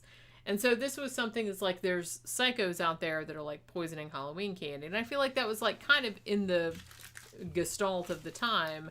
So apparently the dad used this to his advantage because he was like, well, some psycho must have put some poison into this kid's like candy and I'm not responsible. Like, I don't know anything about it. So they didn't really, like, the cops didn't really suspect the dad until later. Like, they do the autopsy on the kid and they find that he had been killed with, potassium cyanide, which if you watched last week's show, that was the same shit they used to, that psycho put in the Tylenol bottles. And it kills you don't need a lot, and it kills very quickly. Sophie jumped in. How you doing, Sophie? She's got to go back to go party with her family. Oh, thank you very much for the cupcakes. Yeah. If I remember, wasn't this a black family?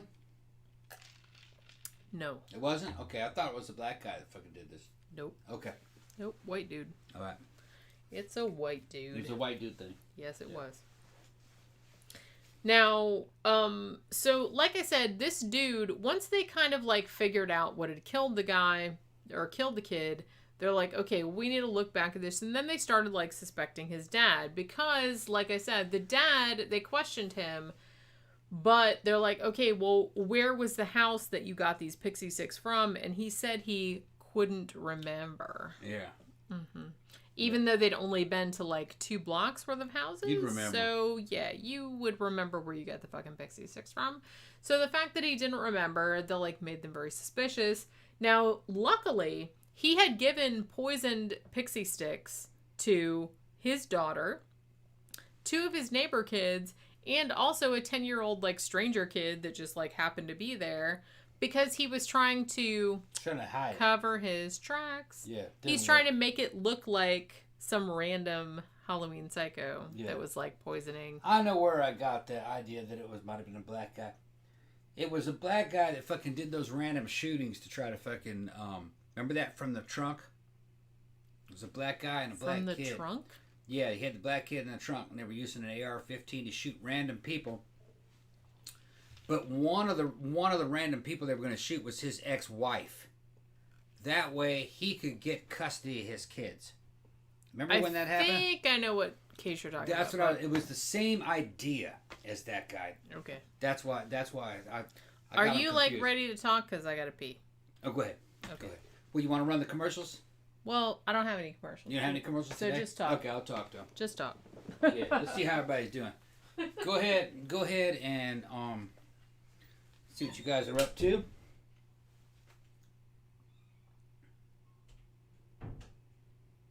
Sophie's up in Michigan. How cold is it in Michigan, Soph? I used to live in Michigan. I used to like it up there during the wintertime, man. That shit was fucking cold. Sometimes it would snow. It would get like fucking 5 feet of fucking snow. In the suburbs. Michigan is like the American version of Siberia. That's the American Siberia. Detroit and shit. It's like a land of RoboCop and fucking Axel Foley and shit for fucking. Sophie had never seen Axel Foley from Beverly Hills Cop. I showed her that movie. She's like, "Oh yeah, this movie's Detroit as fuck." She liked it. Showing her some of her history.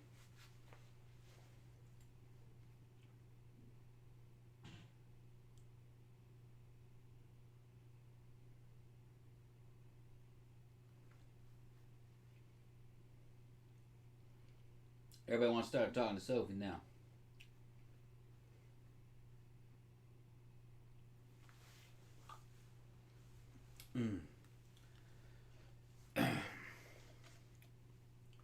I can't believe Jenny didn't have any damn kitty videos set up. This fucking show is awesome because we can fucking talk about crime. We can do all this fucking live bullshit and then show kitty videos as a commercial. It's unbelievable.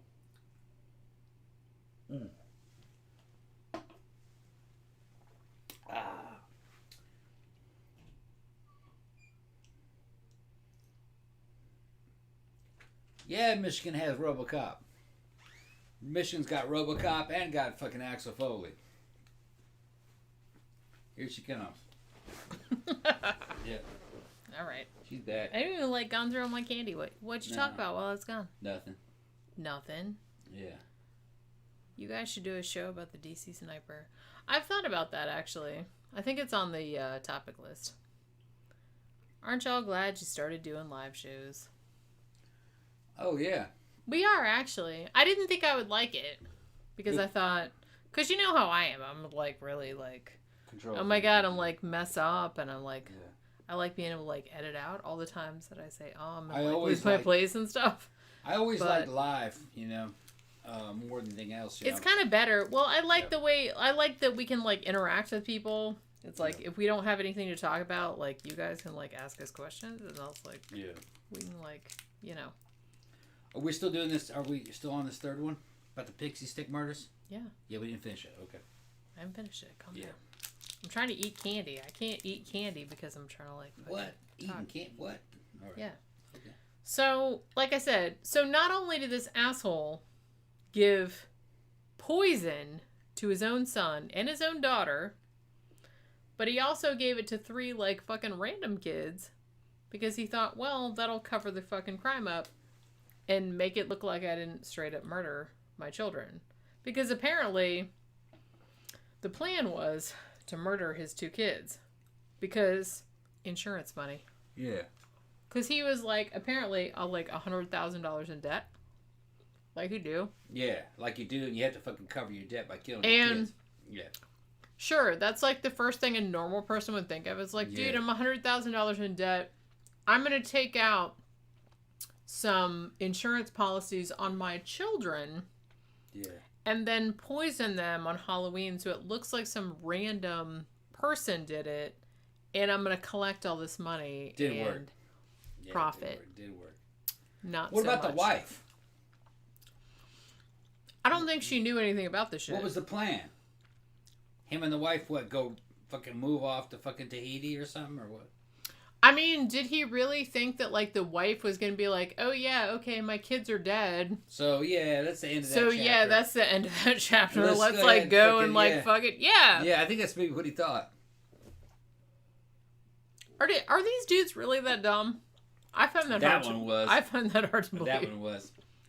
Yeah, I mean, she's going to be fine with it. She'll shake it off and we'll get out of here. We'll go to Tahiti. We'll go down do you really think... Because, like I said, I think that he was initially planning to kill both the children. Because he did, like, give them both the poison pixie sticks. It just happened that Timothy was the only one that actually ate the pixie sticks. The other kids had them. They just hadn't eaten them yet. He's probably going to kill the wife, too. If he got away with that one, how much of it he's going to kill the wife, too? Yeah. Seriously, I don't understand this, like, compounding your error kind of shit. He was going to use the wife to... He's going to use the kids to pay off the debt. And then once that shit fucking flew, then he was going to kill the wife to make profit. And then he'd move on and get a fucking younger girlfriend. I mean, did anybody think that, like... Because, as I told you, I researched true crime cases.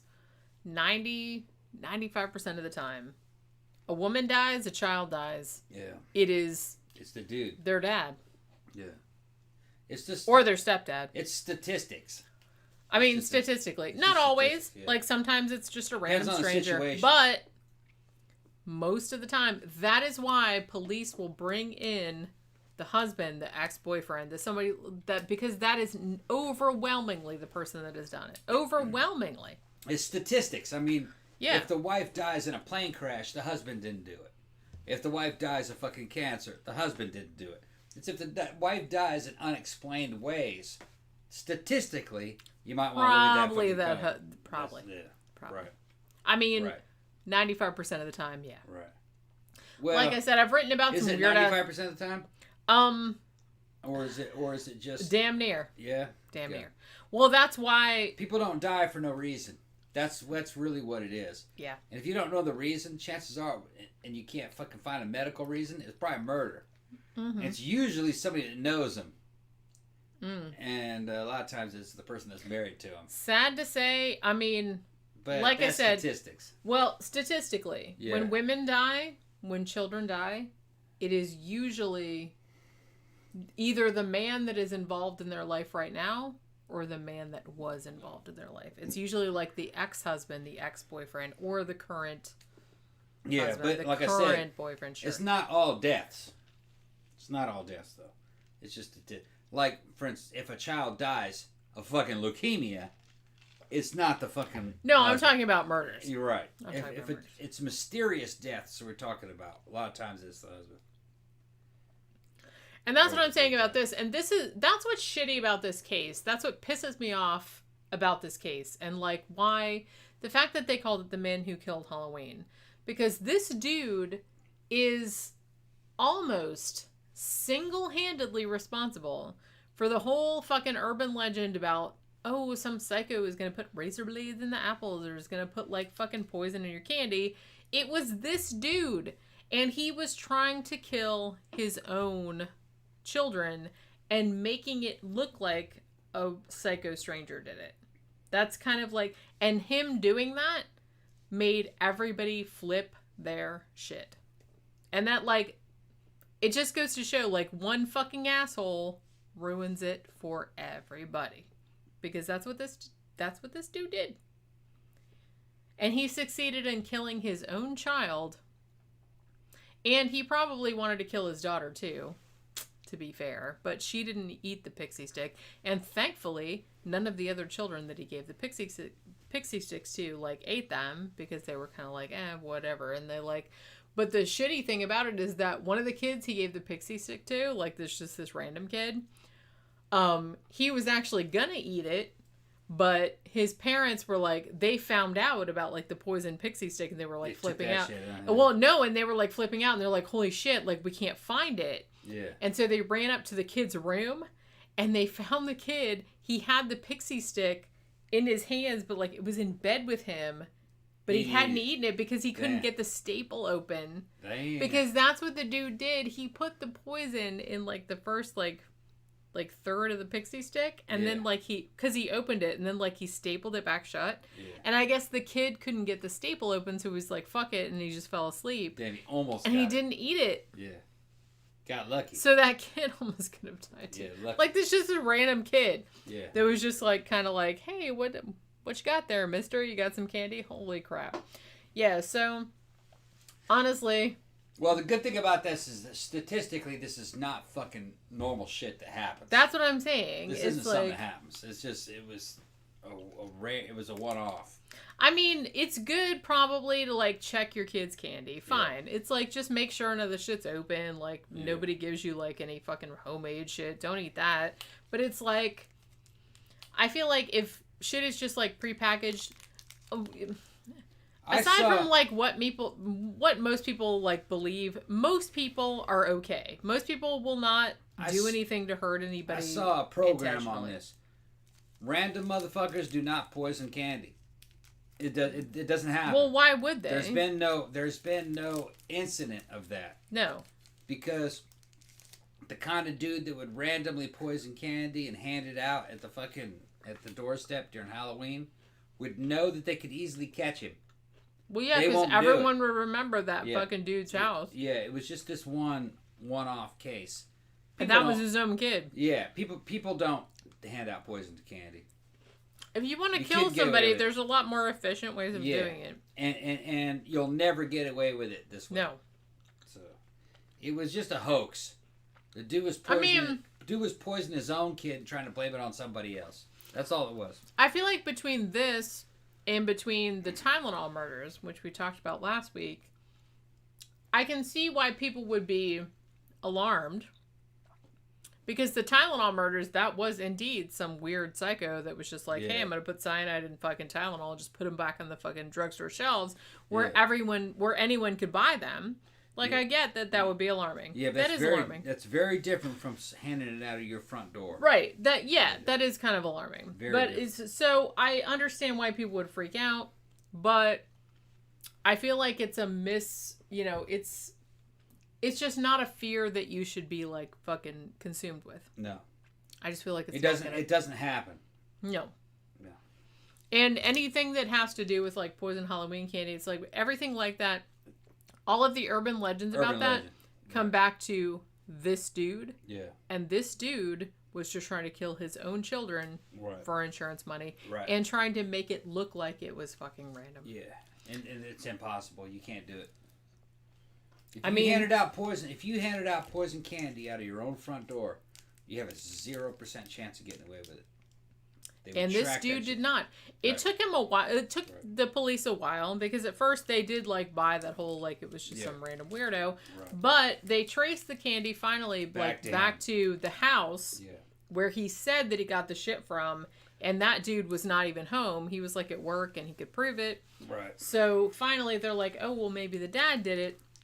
So then they look into the dad, and it turns out that the dad had like $100,000, which today is more than $500,000, in life insurance on his children. Yeah, which is an anomaly. Mm-hmm. That shit doesn't. And he was in, like, a whole bunch of debt. Yeah, people don't do that. And finally, like, when they questioned him and shit, he was like, yeah, I did that shit. The average motherfucker doesn't take out big life insurance policies on his kids and his wife when everybody's young. It just doesn't happen. I think even the insurance company was just kind of like, dude, what are you doing? What? Yeah, they don't do it. I think even they thought it was weird. But yeah. Yeah, like his car was about to be repoed. He was going to get fired from his job. All kind of shit was going on. So it's like the more they like investigated that shit, they're like, yeah, he fucking did it. Yeah, the whole life insurance scam. If you go back into our shows, we'll see. Life insurance murderers goes back to the 1800s. It's an old scam, and they didn't really get away with it back then too much. Maybe you could kill one or two of your fucking wives that way. They eventually got onto your ass. Even with that primitive technology they had back then. Well, the cops would slowly track you down. The thing that kills me is just that, one, it seemed like even one time, it seems very suspicious. Yeah, but if you did it 2 or 3 times. To take out a life insurance policy. On a wife. On a young wife. Right. When they were or your children or whatever. Right. That seems very suspicious. Okay, but. But if you do it again. Right. And again and again. And it just didn't make any fucking sense. Mm. These dudes were fucking taking life insurance policies out on 20-year-old wives. And then they were dead a few months later. That's a huge fucking red flag. That's what I mean. 20-year-olds they don't generally die. They just don't die. Right. And they don't die in bathtubs. They usually killed them in bathtubs. Grab them by the fucking ankles. Like that. Drown them in a damn bathtub. Yeah. It just didn't happen. Yeah, that's like you can only do that so many times before people start to get suspicious. Well, I think even doing it the first time they were suspicious, but they couldn't prove anything. Well, that's what I mean. By the time you did it again, and they were like, no. If you're gonna do that shit, you can only do it once. Yeah, and because after a second time, people are gonna start being like, come on now. Yeah, and the payouts, from what I remember, weren't much. No. Remember that? That dude that was doing that was drowning all his fucking wives and shit. That was a British guy, I think. It was a British, but he was in America. Okay, well, maybe there was more than one. Yeah, late 1800s, early 1900s. And he wasn't getting but, what, $5,000? Well, wait, $5,000 in those days' money or $5,000 in today's days' in those days' money? Well, that's a lot of money, though. It's not enough to risk your fucking life because they hung that dude. Well, no. They hung that dude eventually when they got him. He got like 2 or 3 of them. Well, that's what I mean. Like, well, for a normal person like me. Yeah. You're like, I don't want to die over $15,000. Right. That amount of money is like not worth it. Not worth dying for. No. Yeah. But for some people, I guess it is because they don't like. Yeah, and it was like pretty wives. It was just fucking crazy, and he wasn't a catch to begin with. But nowadays he would have been a serial killer. I don't remember that dude's name. Well, there were a lot of ones like that. Yeah. I don't even remember. Shit. Weird shit. But yeah, so the shitty thing about this dude too was that not only did they be like, okay, well, he took out all these life insurance policies on his children, which weird. That's a red flag, like I said. Yeah. But also, like, a lot of his like work colleagues were like, yeah, man, last couple months he's been super interested in cyanide as a general principle and how much it would take like to kill a person and where you could get it. And also there was like a chemical supply warehouse that said that he had called there and was like trying to buy some, but then he got bummed out because apparently from this chemical supply warehouse you could only buy 5 pounds at a time. Because they weren't, like, just going to sell, like, hey, I'm just going to sell you this little vial that you could poison somebody with. You had to, like, buy a whole shit ton. And he was evidently not prepared to do that. So all the employees of this chemical warehouse also came forward later and was like, yeah, he was trying to, like, buy cyanide, but would not buy 5 pounds at a time because he didn't need it. Because he was only just trying to, like, poison a few people. So, special. But yeah, so... They're saying stick a fork in Tom, he's done. I'm yawning and shit. Yeah, I'm kind of loaded. Well, a little bit. We'll get done in a minute. We got one more case to do. I think we got one more case, yeah. But yeah, like I said, so this dude finally got arrested in... Actually, it wasn't even finally. It was just like a few days later. It was early November 1974. Because they didn't buy his bullshit. So he eventually got sentenced to death and was executed. Like, his execution was, like, postponed for a very long time because they were like, oh, we still got an appeal, blah, blah, blah. But he eventually did get executed. So I'm sure all of you will be happy to know that. And also, there were a bunch of people that came to his execution, and when he got executed, all of them were outside going, "Trick or treat, motherfucker." Yeah. As he got electrocuted. So, you know, I'm not a big death penalty advocate, but... Oh, I am. Okay. I say kill the motherfucker. I'm not upset about it in this case. Because that's your own fucking kids, man. Yeah. And like I said, he killed the one kid only because the kid ate the fucking shit. If his daughter had eaten it, she'd be dead too. And so would two of the neighbor kids and a third random kid. Only the fact that they didn't eat it, that was the only, like, reason why they didn't die. So now, let's talk about a whole family getting murdered. Now, this was, like, actually fairly recent. This only happened in 2010. So, this happened in Ohio. So, there's this dude named Devin Griffin. He's coming home. He was in his church choir. It was a Sunday morning, and he comes home after being, like, he was singing in the church choir. And he comes home, and he was 16 years old at this time. He goes up to his bedroom. He's gonna, like, hang out, play video games or whatever. And he starts to, like, notice something's kind of weird, like, in the house. It's very, like, quiet. It's only 1:30 in the afternoon. But he's like, you know, I don't really know, like, where any of my family members are. It's very unusual for them, like, not to be around or, like, making noise at this time. So he had a mom, Susan Lisk. She actually worked night shifts. So he said it wasn't strange for her to, like, sleep late because she was, like, up all night. Oh, there's somebody at the front door. What? Oh, is there? I heard trick-or-treaters. Oh, my goodness. Yeah. We didn't think we would get any. I didn't think we would get any. Did he eat all my candy? Okay, this is candy. All right. So he's like, all right, so she works night shift, but she's never slept till like 1:30 in the afternoon. That's not something that usually happens. So he decides, he's like, okay, I'm going to go downstairs because he had a room up in the attic. And he's like, I'm going to go like knock on the door of the master bedroom and see what the fuck is going on. It was like a big old 15-year-old Wonder Woman. A big old 15-year-old Wonder Woman. Yeah, I was like, you're a grown woman. She looked like she was fucking... Hey, free candy. She almost looked like she was fucking 6 feet tall. So I was like, all right, here you go. Here you go. She's looking at me like, what's this old man dressed up as? It's like, it's a long story. Yeah. Is that what you said? You don't understand. I gotta go back to the show. You don't understand. You don't understand. That's the only trick-or-treater we've had. Yeah. All night, right? Yeah. Yeah. Yeah. Well, I figured not a lot of people would be trick-or-treating. No. And she was like almost old enough to be at the club. Okay. Looked like her. You know what I mean? Like I said, I'm not going to like shit on anybody for getting like free candy this time of year. She might have been older than that.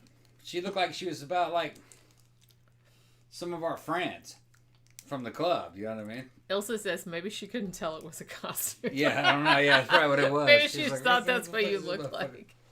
Yeah, really. Exactly. It's just like, it's funny because your costume is like funny to me, but it's like... Other people probably wouldn't even notice. I feel like only a tiny percentage of people have seen that movie, so it's like they don't really know like what the fuck. Is this shit? And they're just like, and then you have to explain it, and then it's not fun anymore. But yeah. So Devin is like, okay, well, mom works late shift, but she's never asleep at like 1:30 in the afternoon. What the fuck is going on? So he knocks on the door of the master bedroom. There's no answer. So he opens the door, which was not locked. He finds his mom laying in bed next to his stepfather, whose name was William Lisk Sr. And the comforter had been like pulled over their heads.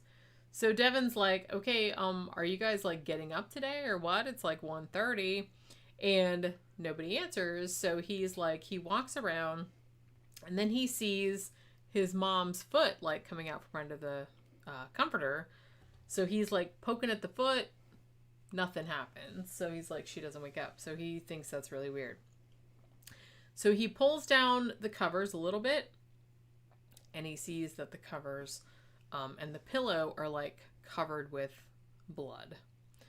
So at that point, he's just like, I think he kind of like freaked out at this point because it's like it's Halloween and he feels like maybe my family are like pulling this weird like sick prank on me, like they're all pretending to be like corpses.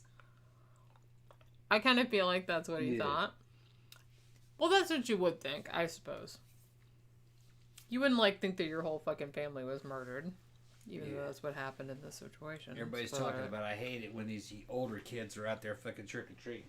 So, I don't mind it. Like I said, she looked like Laura. You know our friend Laura. Yeah. Laura Ross. She looked like that, dressed in a fucking Wonder Woman costume. She's probably 16, 17, actually. Like I said, verging on the age of being on a damn fucking stripper pole. Oh my goodness. Yeah, that's what it looked like. Like a couple years away from that. We're the worst. You should have been up there with me, handing out candy.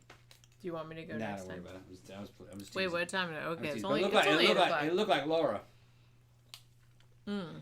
She had a big fucking silver, big old fucking red and gold fucking sparkly cape and shit. And fucking... Dude, at least she had a costume on. Yeah, she had the costume the on. Only time I get upset is when these 15, 16, 17-year-olds come to the door with just fucking hoodies on. Yeah, just a hoodie. Yeah, give me some candy. Like, if you have a costume on, no, fine. I don't care how old you are. No. You could be like an old fucking man. Yeah. If you have a costume on and you like went to the effort, I'll give you candy. Yeah, no, she had a full fucking Wonder Woman costume. Yeah, all right.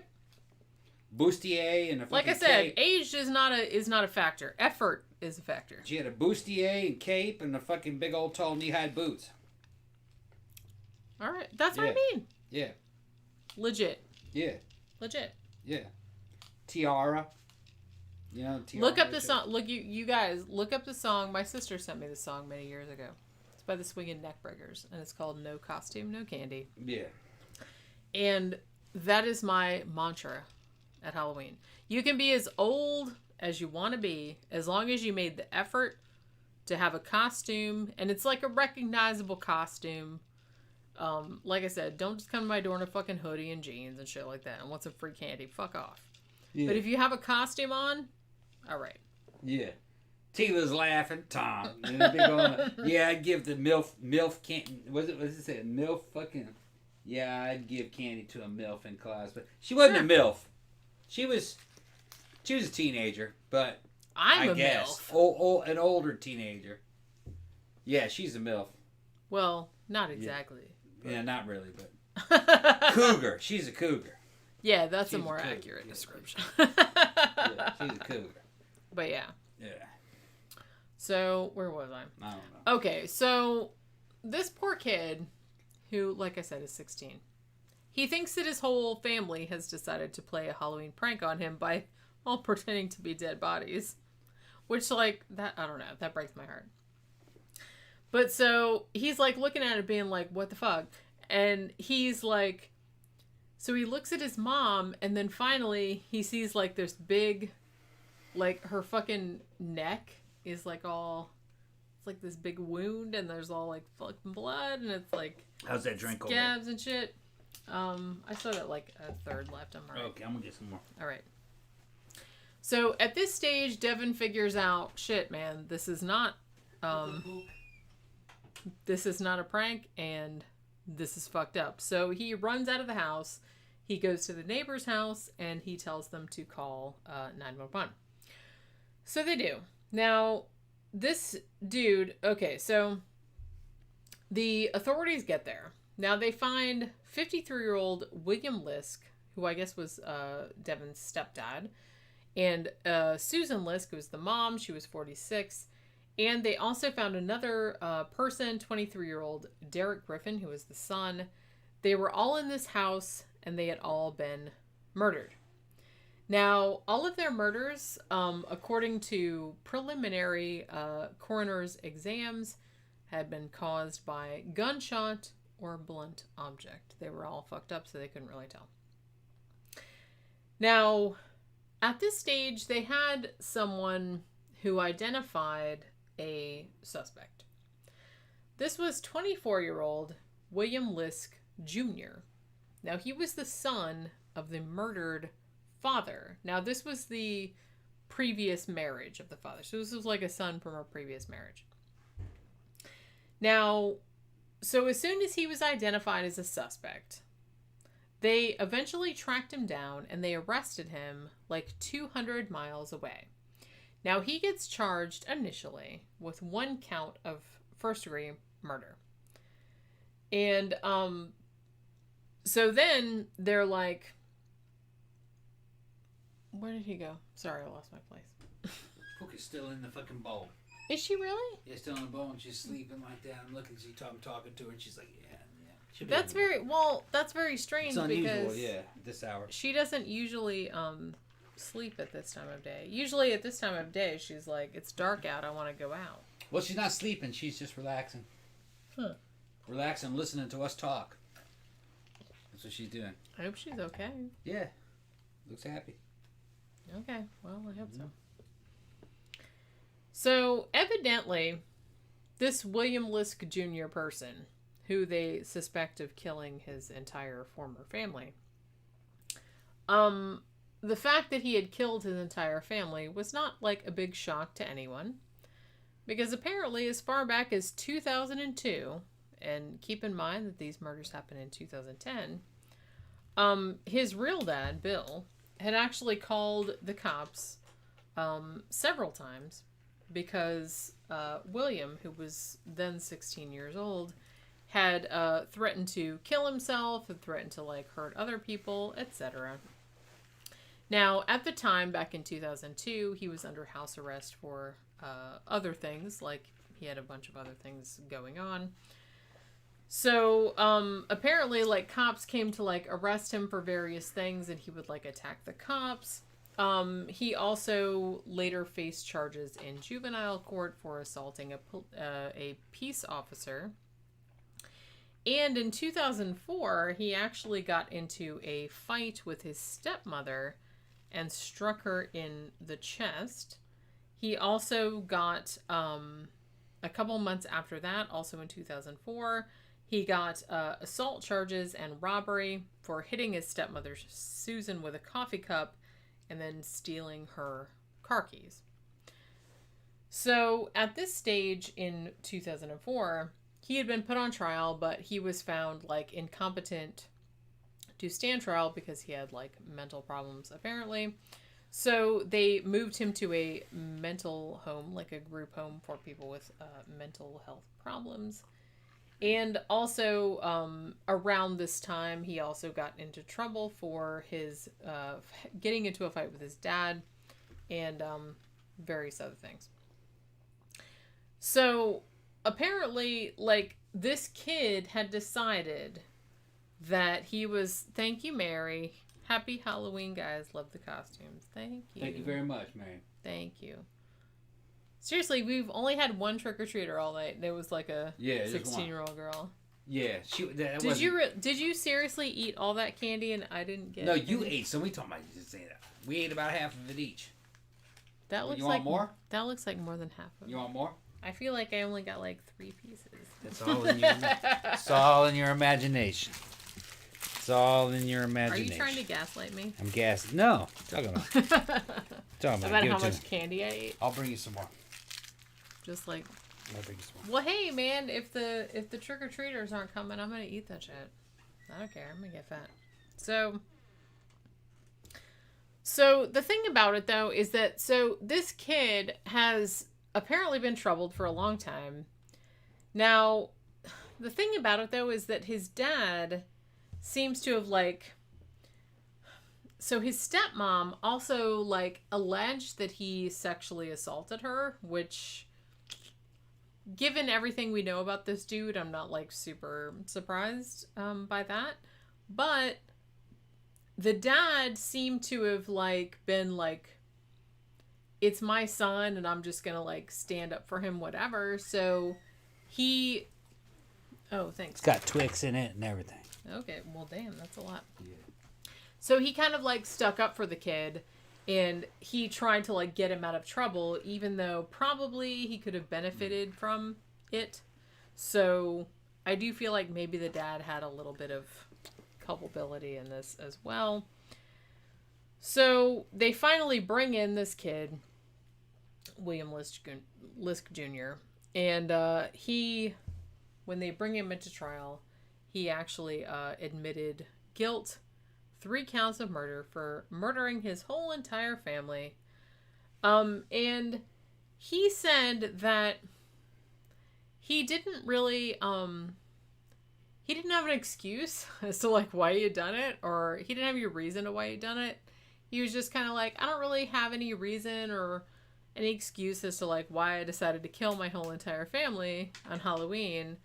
I really loved my dad, so I don't really know why. And it's like, when I think about it, I just feel really sick that I think about that I killed my whole family. He killed his whole fucking family. Damn. On Halloween. Damn. 16 years old.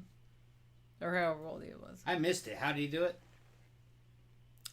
He either shot them or bludgeoned them. Damn. So it was like some fucking Ronnie DeFeo shit. Yeah. Like going around the fucking Amityville. Yeah, fuck that dude. That's the fucking thing that I thought of. Yeah. It's funny because we were just like, weren't we just watching something about the Amityville horror last night? What was that? Yeah. It was, oh, we were like, Welcome to the Basement. Welcome to the Basement. That's right. They did a show about the Amityville horror, the movie. Yeah. And the thing about the movie, like, we did a show about the Amityville horror, but it was a long time ago. I don't believe any of the haunting shit was real because, like I said, fucking Ed and Lorraine were involved in that, and well, it was more than that. But like the shit that happened, well, yeah, there was that whole thing. That, right. But before the like all the haunting shit happened, like a dude did kill his entire family in that house, and that is not disputed. Now, one thing that always bothered me about that case, and they brought it up on Welcome to the Basement, and it's in the movie as well.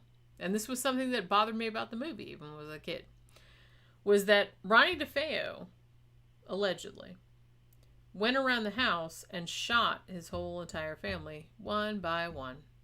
And you would think that somebody shooting somebody, you'd think that the other family members would wake up. But we were talking about that. Yeah.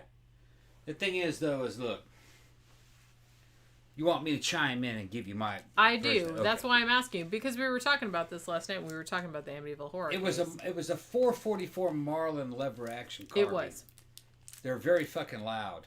All right? It's like much bigger than 44 Magnum. It's like a very large straight-walled pistol case. Was like. It's fucking pretty loud. But it's not really a high compression like, say, like high-powered rifle cartridge. Which means that the pitch is not real intense. It's kind of like boom instead of crack, you know. I think what he did was he fucking opened up the door of his dad and mom's room. He shot the dad in the back while he was asleep. Boom. That woke up the mother. He jacked them round into the fucking chamber and nailed her. Boom. As she was getting up. Well, before she even like had a chance before to react. She knew what was going on. Right. And he went back out in the hallway. And the kids were just waking up at that time. And he must have said something to them all that caused them to cower in their beds. He went down to the fucking, his sister's room, who was next in line in terms of age. She was she was older than the children. She was a couple years younger than him. I think he was, 17, 18? Yeah. And he walked in and she was in bed and fucking, he said something to her and blasted her. Boom! The little kids were fucking cowering in their beds. Thank you, Michael. Thank you very much. Thank you, Michael. The little kids were cowering in their beds. I know what it's like to be really scared while you're in bed. Sure. When there's poltergeist shit going on, you know. They were like rabbits. They just froze. And he shot them in the back while they were in bed, the two little boys. So if you're moving fast enough and it's just overwhelming force and horror, and you have the target priorities right, the dad, the mom, the older sister. After that, you got the little boys. And you'd kill them while they were all in bed, paralyzed with fear. Later on, the way the damn crime scene would look, it would look very mysterious. Why are they all still in bed? You know? That scared the shit out of me. Right. Why are they still in bed? Couldn't they hear what was going on? Well, yeah, they could hear what was going on, but by the time they fully knew what was going on, the only ones that were surviving were the boys. The little boys. Well, the thing, too, is they were terrified. They were fucking trying when you're a little kid... They're hiding underneath the covers from the bullets. Imagine being a little kid. Yeah. And you hear gunshots. Like, you don't necessarily hear screams. You don't necessarily hear any of that.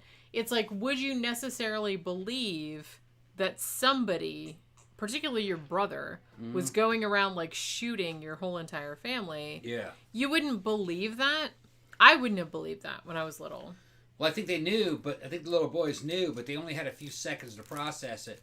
And by the time the older sister was dead, they were just like rabbits, frozen in fear. That's what I mean. Trying to hide underneath the damn covers. That's kind of the thing. Covers don't stop bullets. Well, no. But when you're a little, only monsters. Yeah, but when you're a little boy, you don't realize that. You know what I mean? Yeah. The covers don't stop bullets. That's true. Somebody said earlier that they'd heard the rumor that one of the sisters had helped him, which I had heard that also. Well, there was only one sister. The older one. Yeah, I don't know if that's true or not. No. It could be, but I don't know. It's when you see surveillance photos of real shootings, or if you see them in person, which I have. I've seen deadly shootings in person. I've seen a lot of dead bodies in person from accidents and shit. Jenny knows the whole fucking story. But go look at video surveillance of a fucking mass shooting. 4 or 5 people. You would be astounded at how fast it happens.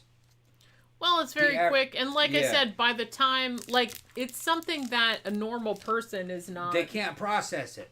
They freeze. Well, because most people would, because it's like, it's not something you deal with in your everyday life. Yeah. So you're just like, what the fuck is going on? You wouldn't know what was going on. The shooter knows exactly what's going on, and he's amped up, and he's going boom, boom, and then he's running to somebody, boom, boom, boom, and it's just that fast. Just that fast. Yeah. Not even a minute. So they can't react to it. I was listening to something the other day about somebody that had been in the Parkland shooting. And they were just kind of like, nobody knew what was going on for a long time. Yeah. It's like, we were in another part of the school. It's like, we just heard noises, but we just thought it was fireworks. And it's like, there was a fire drill. It's like, we'd had a fire drill earlier. It's like, no one really thought anything about it. So it's like, if you don't see the shit happening in front of you, you don't necessarily think that this horrible, like, fucking shit is happening. Yeah. I mean, like I said, your whole entire family getting massacred by your brother, for Michael example. Schaefer says, you guys are the greatest. Even you, Tom. You magnificent bastard. And no, I'm not gay. Well, let me tell you something, Michael. You'd be gay when I was done with you. You'd be gay as shit when I was done with you, Michael. Oh, my goodness. Ain't that something? Okay. Now let's see what Sandra's saying. I'm just going to walk away from it. Like it didn't happen. Like it didn't happen. Like it didn't even happen. It was recorded, though. You know that, right? What's that? It was recorded, though. You know that, right? What was recorded? What you just said. Of course it was recorded. I don't care if it was recorded. I'm going to pretend like it'll be online forever. Oh, I will put a fucking underline underneath it. Big old lights and shit. Flipping motherfuckers since 1969. Hold on. They're talking since you were an infant. Since I was an infant, I was fucking flipping motherfuckers. My dad and uncle saw their father kill their grandmother with a shotgun. Blast to the chest when they were 5 and 7. They didn't come out of the woods for 3 days. This was back in the 30s. That's what Michael said. See, I get that. Yeah. Because, like I said, it's not... I mean, thankfully, it's not Michael something says, that... Tom, exit only, buddy. No, it's okay. It's okay. They can exit. The gay doesn't have to be a physical gay. It could be a spiritual gay. It's where a motherfucker's soul can come out. You're a spiritual gay. Yeah, soul coming out and soul rape you and then come back in. You couldn't even stop it. And it wouldn't be gay. Because how could a motherfucker like you ever be a man next to me? It would still be a woman compared to me. What are you talking about? It's not gay, it's straight. Tell him, Jenny.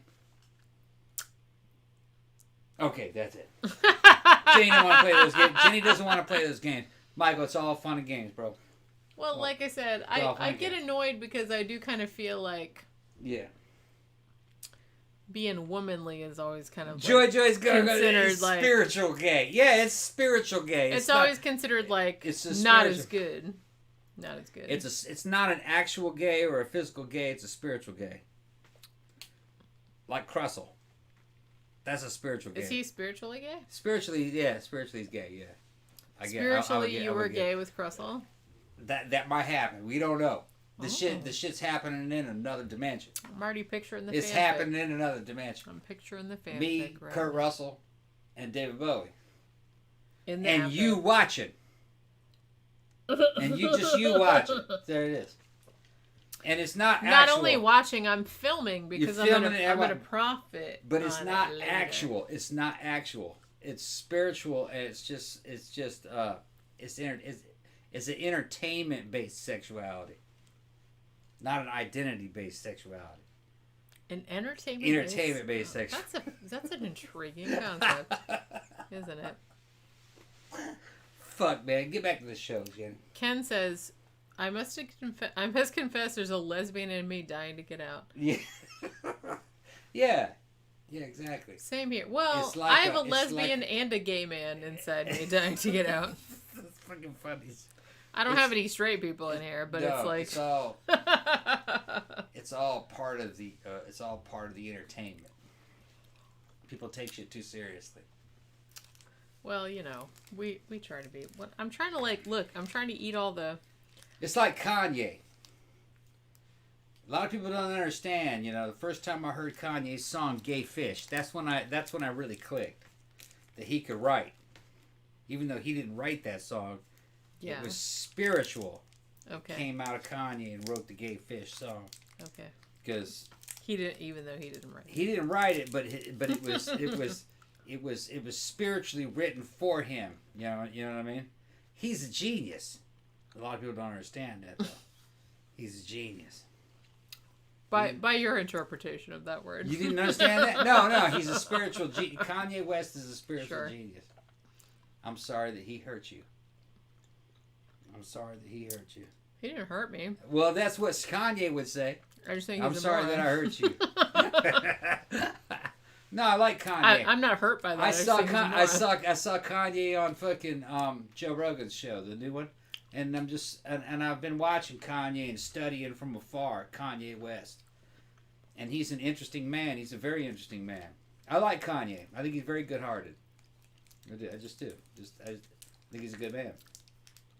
Sorry. Y'all are so You don't funny. approve, you know what I mean? But well, no, but y'all are so funny because I like him. They think that I like him. All y'all people think that. What's all y'all people? What's all y'all? All y'all people. Okay. All y'all people think that people that are on the left, like me. Yeah.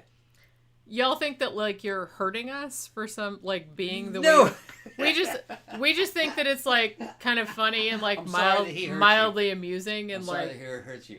We're okay, well, you're Kanye is okay, he's a moron, but it's he's not a moron. That's not hurting my feelings or anything. He's not a moron. I don't even pay attention to him. He's not a moron. He's a good guy. I like him. So he's got his own.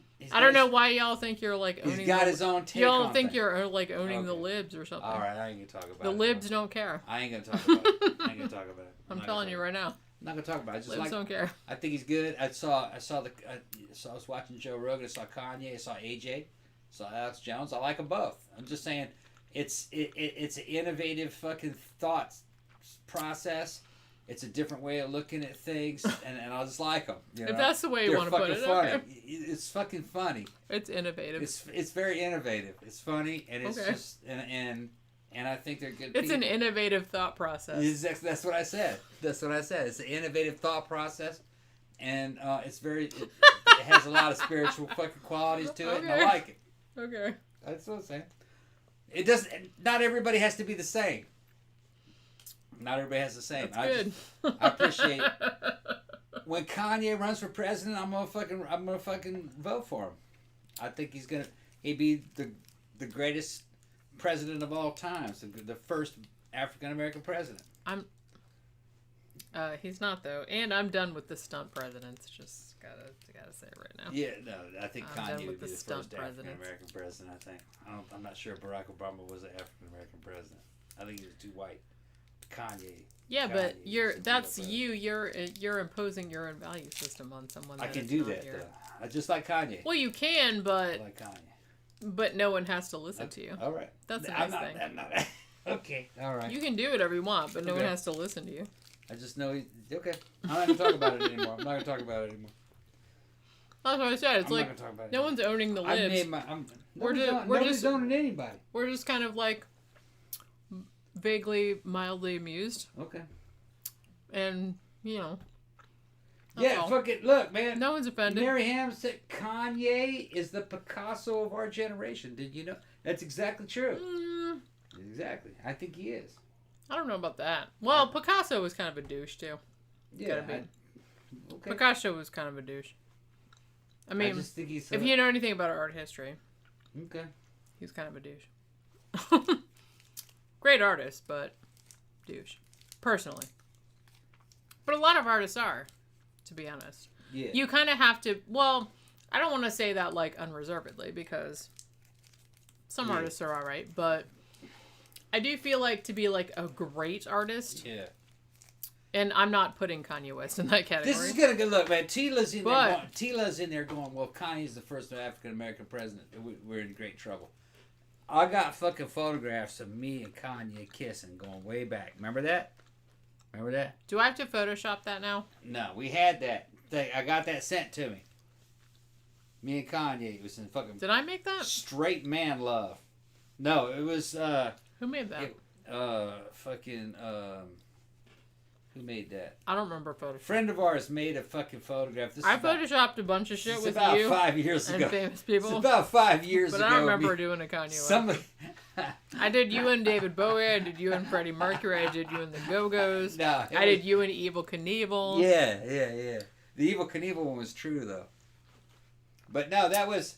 The Evil Knievel one was good. Although I will say that you and the Go-Go's, that was my best work. Yeah, it was Dimitri. Dimitri made a photo. Oh, Dimitri made it. Dimitri made a photo of me and that's right. And Kanye West. That's right. I remember making out. That was about five. No, that was about. That was a while back. 6 years ago. I didn't even remember about it. something. Yeah.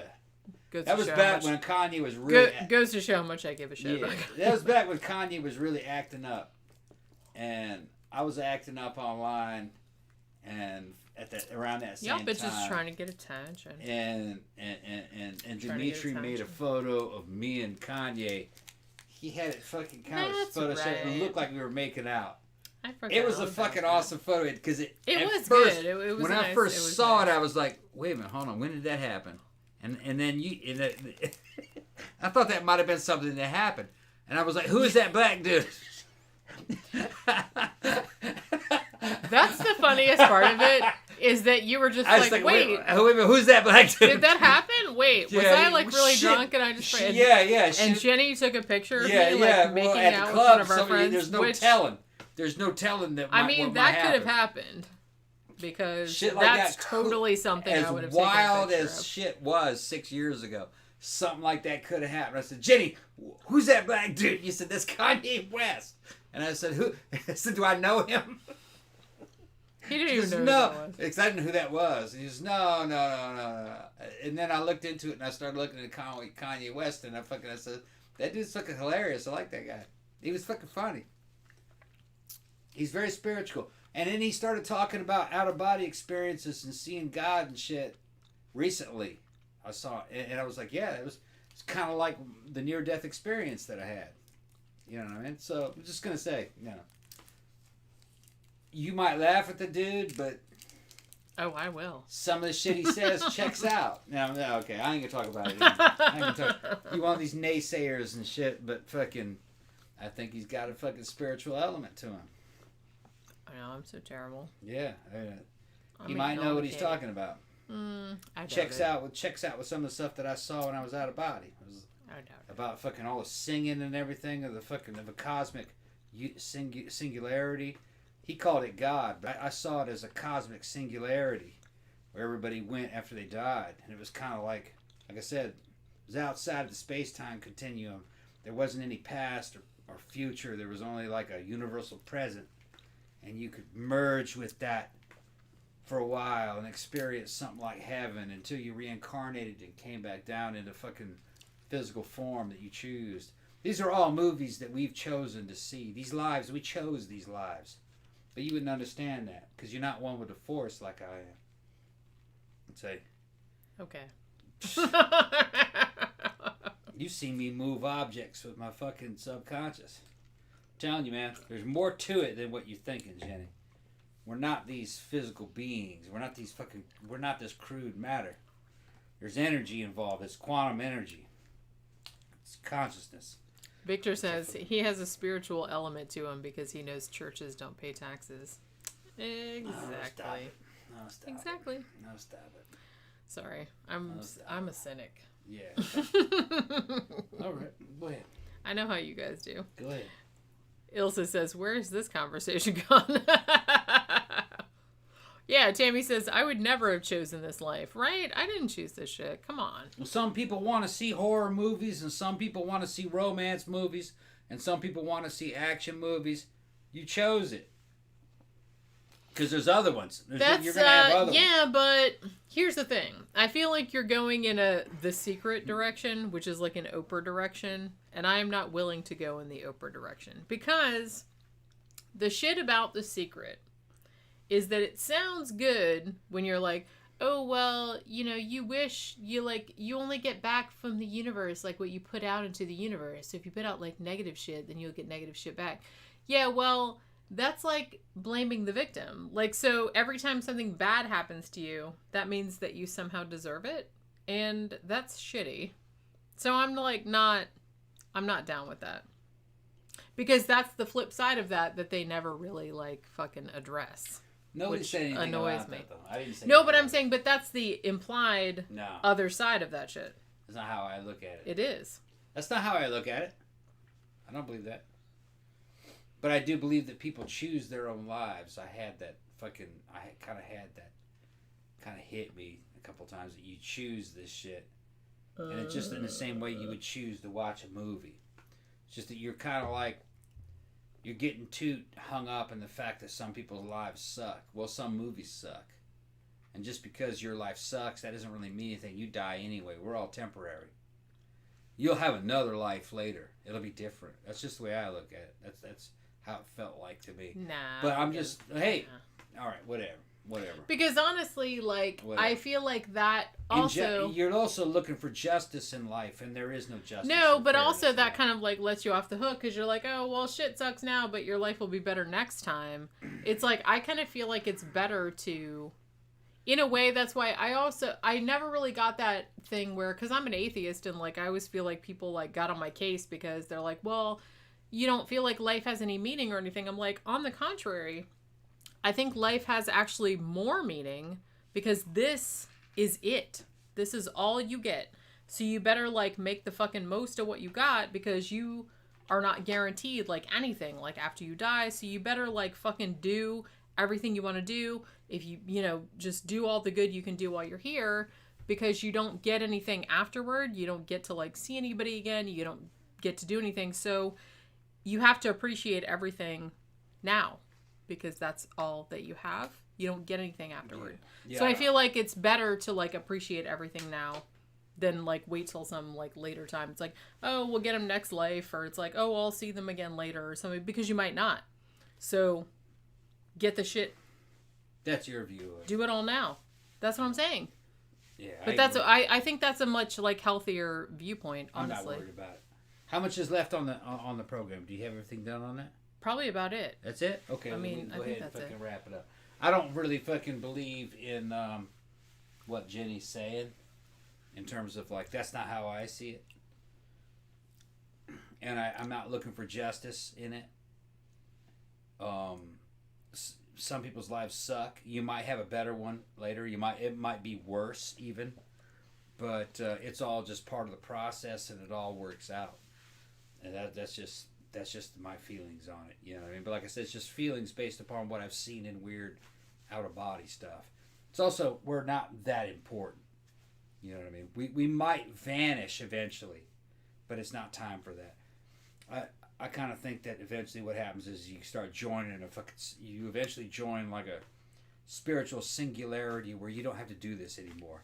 And that kind of like matches up with what Buddhists believe. Is that ultimately what you're trying to do is not being reincarnated. That way you don't have to live. Well, yeah, the whole thing about Buddhism is that you have to like keep going through like until you like figure everything out. Until you don't have to live and anymore. then you don't have to like go through that because they keep like if you do bad shit, they'll put Yeah. you back in a fucking rat or some shit Right. like that. Well, You that's gotta like fucking. Yeah, I didn't know that during the time I had those weird experiences, but looking back on it, that would check out. That would check out. That a perfect state of being is non-existence in that singularity.